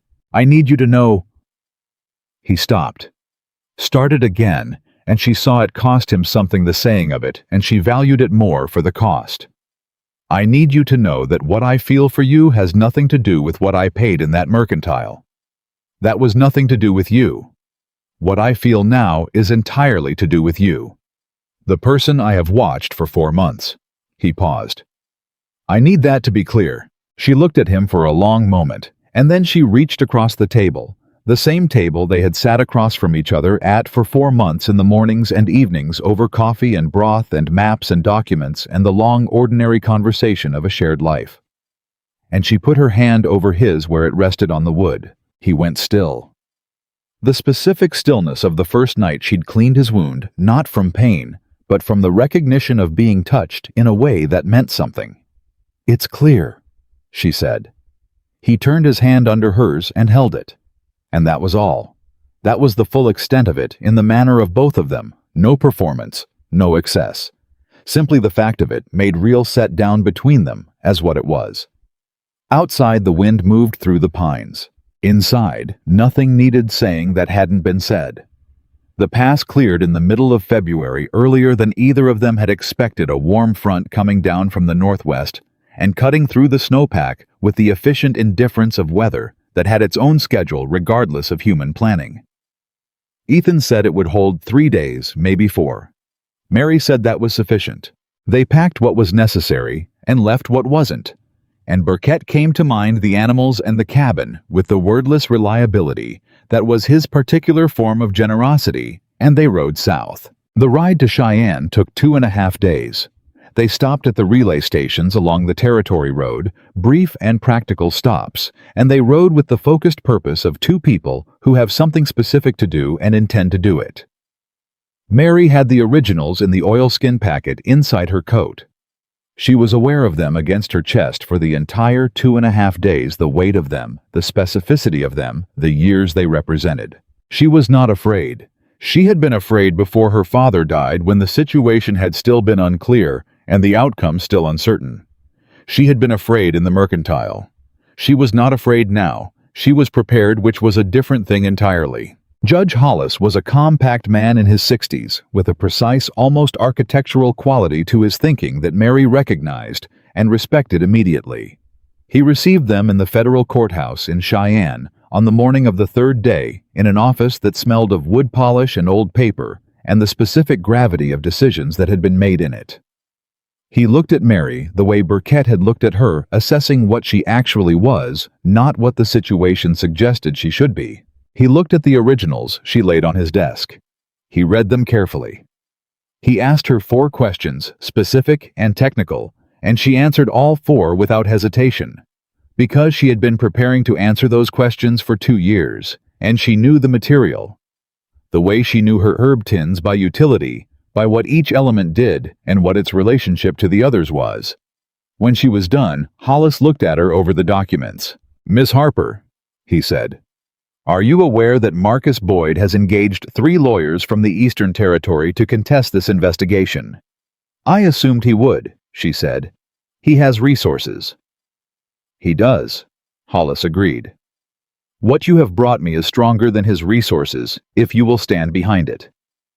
"I will stand behind it," she said. Hollis looked at Ethan, who was sitting to Mary's left with his hat on his knee and his particular quality of attentive stillness. "And you, Mr. Cole, Your account of the transaction in Cooper's Crossing. The witness is present. I'll give it in writing or in testimony, whichever serves, Ethan said. 12 men were present. Most of them will confirm the account if they're not afraid of Boyd. A federal investigation takes Boyd's leverage down considerably. Some of them will talk. Hollis looked at both of them for a long moment. This investigation will take time, he said. Months. Potentially longer. Boyd's lawyers will contest every document. They will attempt to establish alternative explanations for the loan terms and the land transfers. They will almost certainly attempt to discredit the primary witness. He looked at Mary. You should understand what you are beginning. I understand what I am finishing, she said. My father began this. I'm finishing it. Hollis was quiet for a moment. Then he said with the particular gravity of a man who chose his words because he meant them. Your father's complaint 2 years ago was dismissed for insufficient evidence. The documentation you have brought constitutes the evidence that was missing. Had he lived... He stopped. I am sorry for the loss of him, Miss Harper. He was attempting to do the right thing in an environment that made it very difficult to do so. Mary held the judge's gaze and felt the grief move through her, the way it moved through her when it came real and present and not gone, not ever gone, but no longer sharp. The river stone. Still there, not cutting. Yes, she said.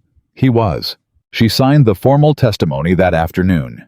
Ethan gave his written account to Hollis's clerk, a young man who wrote fast and accurately and didn't look up from the page. The documents were officially entered into federal record. The investigation was formalized. Boyd's lawyers would receive notification of the evidentiary submission by the end of the week. They walked out of the federal courthouse into the Cheyenne afternoon, and the air was cold, but not mountain cold. Valley cold, thin and manageable. And the sky above the territory capital was the same hard blue. It was everywhere in February. Mary stood on the steps of the courthouse and breathed. Ethan stood beside her. It's done, he said. It started, she corrected.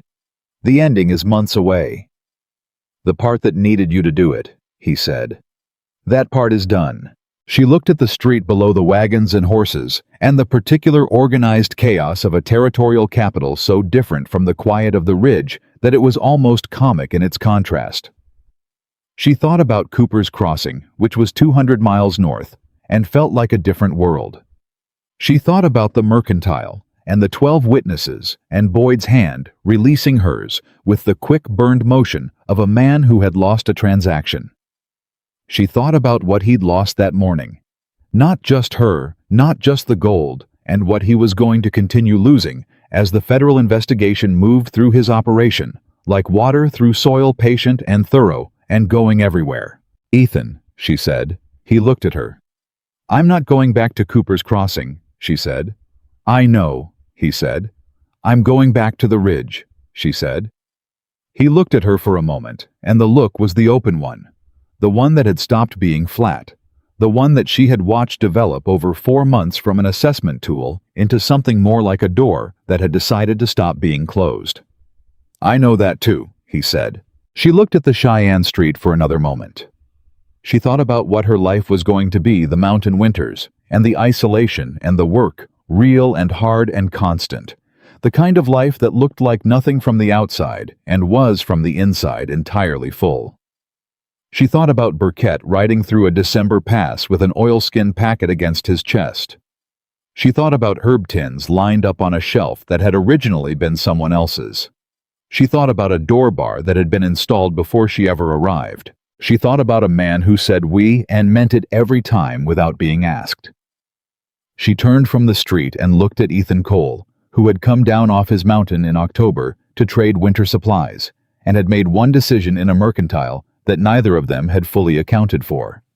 And she thought about all the ways a life could turn on a single moment, not because the moment was large, but because the person in it was exactly who they needed to be. Let's go home, she said. He looked at her when she said it at the word home, coming from her mouth in the specific way it came, without hesitation, without qualification.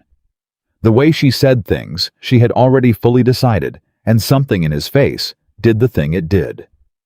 The fractional opening. The door. He put his hat on. He offered his arm in the way that men who were not performing chivalry, but understood it, offered their arms with the slight formality of a gesture that meant, "I am here, and I intend to remain here, and I would like you to know that." She took it. They walked down the courthouse steps into the February afternoon, two people moving in the same direction at the same pace. And behind them, the federal courthouse held its new documents in its careful files, and ahead of them, the territory road ran north through the valley and up into the mountains, where the high ridge waited under its winter snow, patient and permanent and entirely itself. The investigation would take 8 months. Boyd's lawyers fought every document and lost on every document because the documents were exact and Mary's testimony was precise. And Aldous Crane, once he understood that federal custody was considerably worse than Boyd's displeasure, told everything he knew in exchange for a reduced charge. The Eastern Access Road was returned to the Harper estate by federal order. 3 other families who had lost property through Boyd's loan arrangements filed secondary complaints that Hollis consolidated into the primary case. Boyd was convicted on 2 counts of coordinated land fraud and 1 count of coercion of a public official. He served 4 years in the territorial prison at Laramie. His lawyers cost him the rest. Samuel Harper never came north. Mary did not expect him to. Burkett attended the wedding in May at the cabin in the small yard inside the split-rail fence that Mary had helped build in November. He wore a clean shirt and his best hat, and stood with his arms crossed, and an expression of complete satisfaction on his weathered face as a man who has carried an oilskin packet through a December pass and sees the result of it. The minister was a circuit preacher who covered the Northern Territory routes, and who had, as it happened, known Ethan Cole for 6 years, and approved of the change he saw in him without making anything excessive of the observation. Mary wore her dark frontier dress, the better of the 2 she'd brought in her trunk, and her hair was pinned the way her mother had taught her. And she stood in the May morning on the mountain. She had walked up in October and looked at Ethan Cole, who was looking at her with his open eyes, the ones that had stopped being flat. And she thought about all the facts she had cataloged in the 4 weeks of the trail, and the 4 months of the winter, and the 8 months of the investigation, and what they added up to, and found that the sum was exactly what she had calculated it to be when she first put her hand into his in a Cheyenne courthouse on a February afternoon. Solid, weight-bearing, true. The preacher said the words, they said their words back, and on the high ridge above Cooper's Crossing, with the May wind moving through the pine trees, and Burkett's horse expressing its opinions about the ceremony from the fence, Mary Harper became Mary Cole, not because she had been sold or bought or transacted or arranged, but because she had looked at the full evidence of a man and made her choice with the same precision and patience with which she had made every decision of her life. And she had chosen him, and she was right, and she knew she was right, and that was the whole of it. She had walked up this mountain in chains she couldn't see, and she was standing on it now in nothing that bound her but her own word freely given. And the difference between those 2 things was the distance between who she had been in that mercantile standing still, calculating, enduring, and who she was here on this ridge, in this wind, in this life she had built with her own hands from the materials the world had given her, which had been grief and intelligence and patience. And in the end, one man who had known how to stand still in a room full of people looking at their boots and look at her instead. The mountain held them. The wind moved. The pines stood. And Mary Cole looked at her husband and thought, this is what freedom actually is. Not the absence of difficulty, not the absence of cold or work or loss, but the presence of choice, real and earned, and entirely your own, and the person you have chosen to face the difficulty beside. She had chosen. She was here. She was home. And no one in the world had the power to tell her otherwise.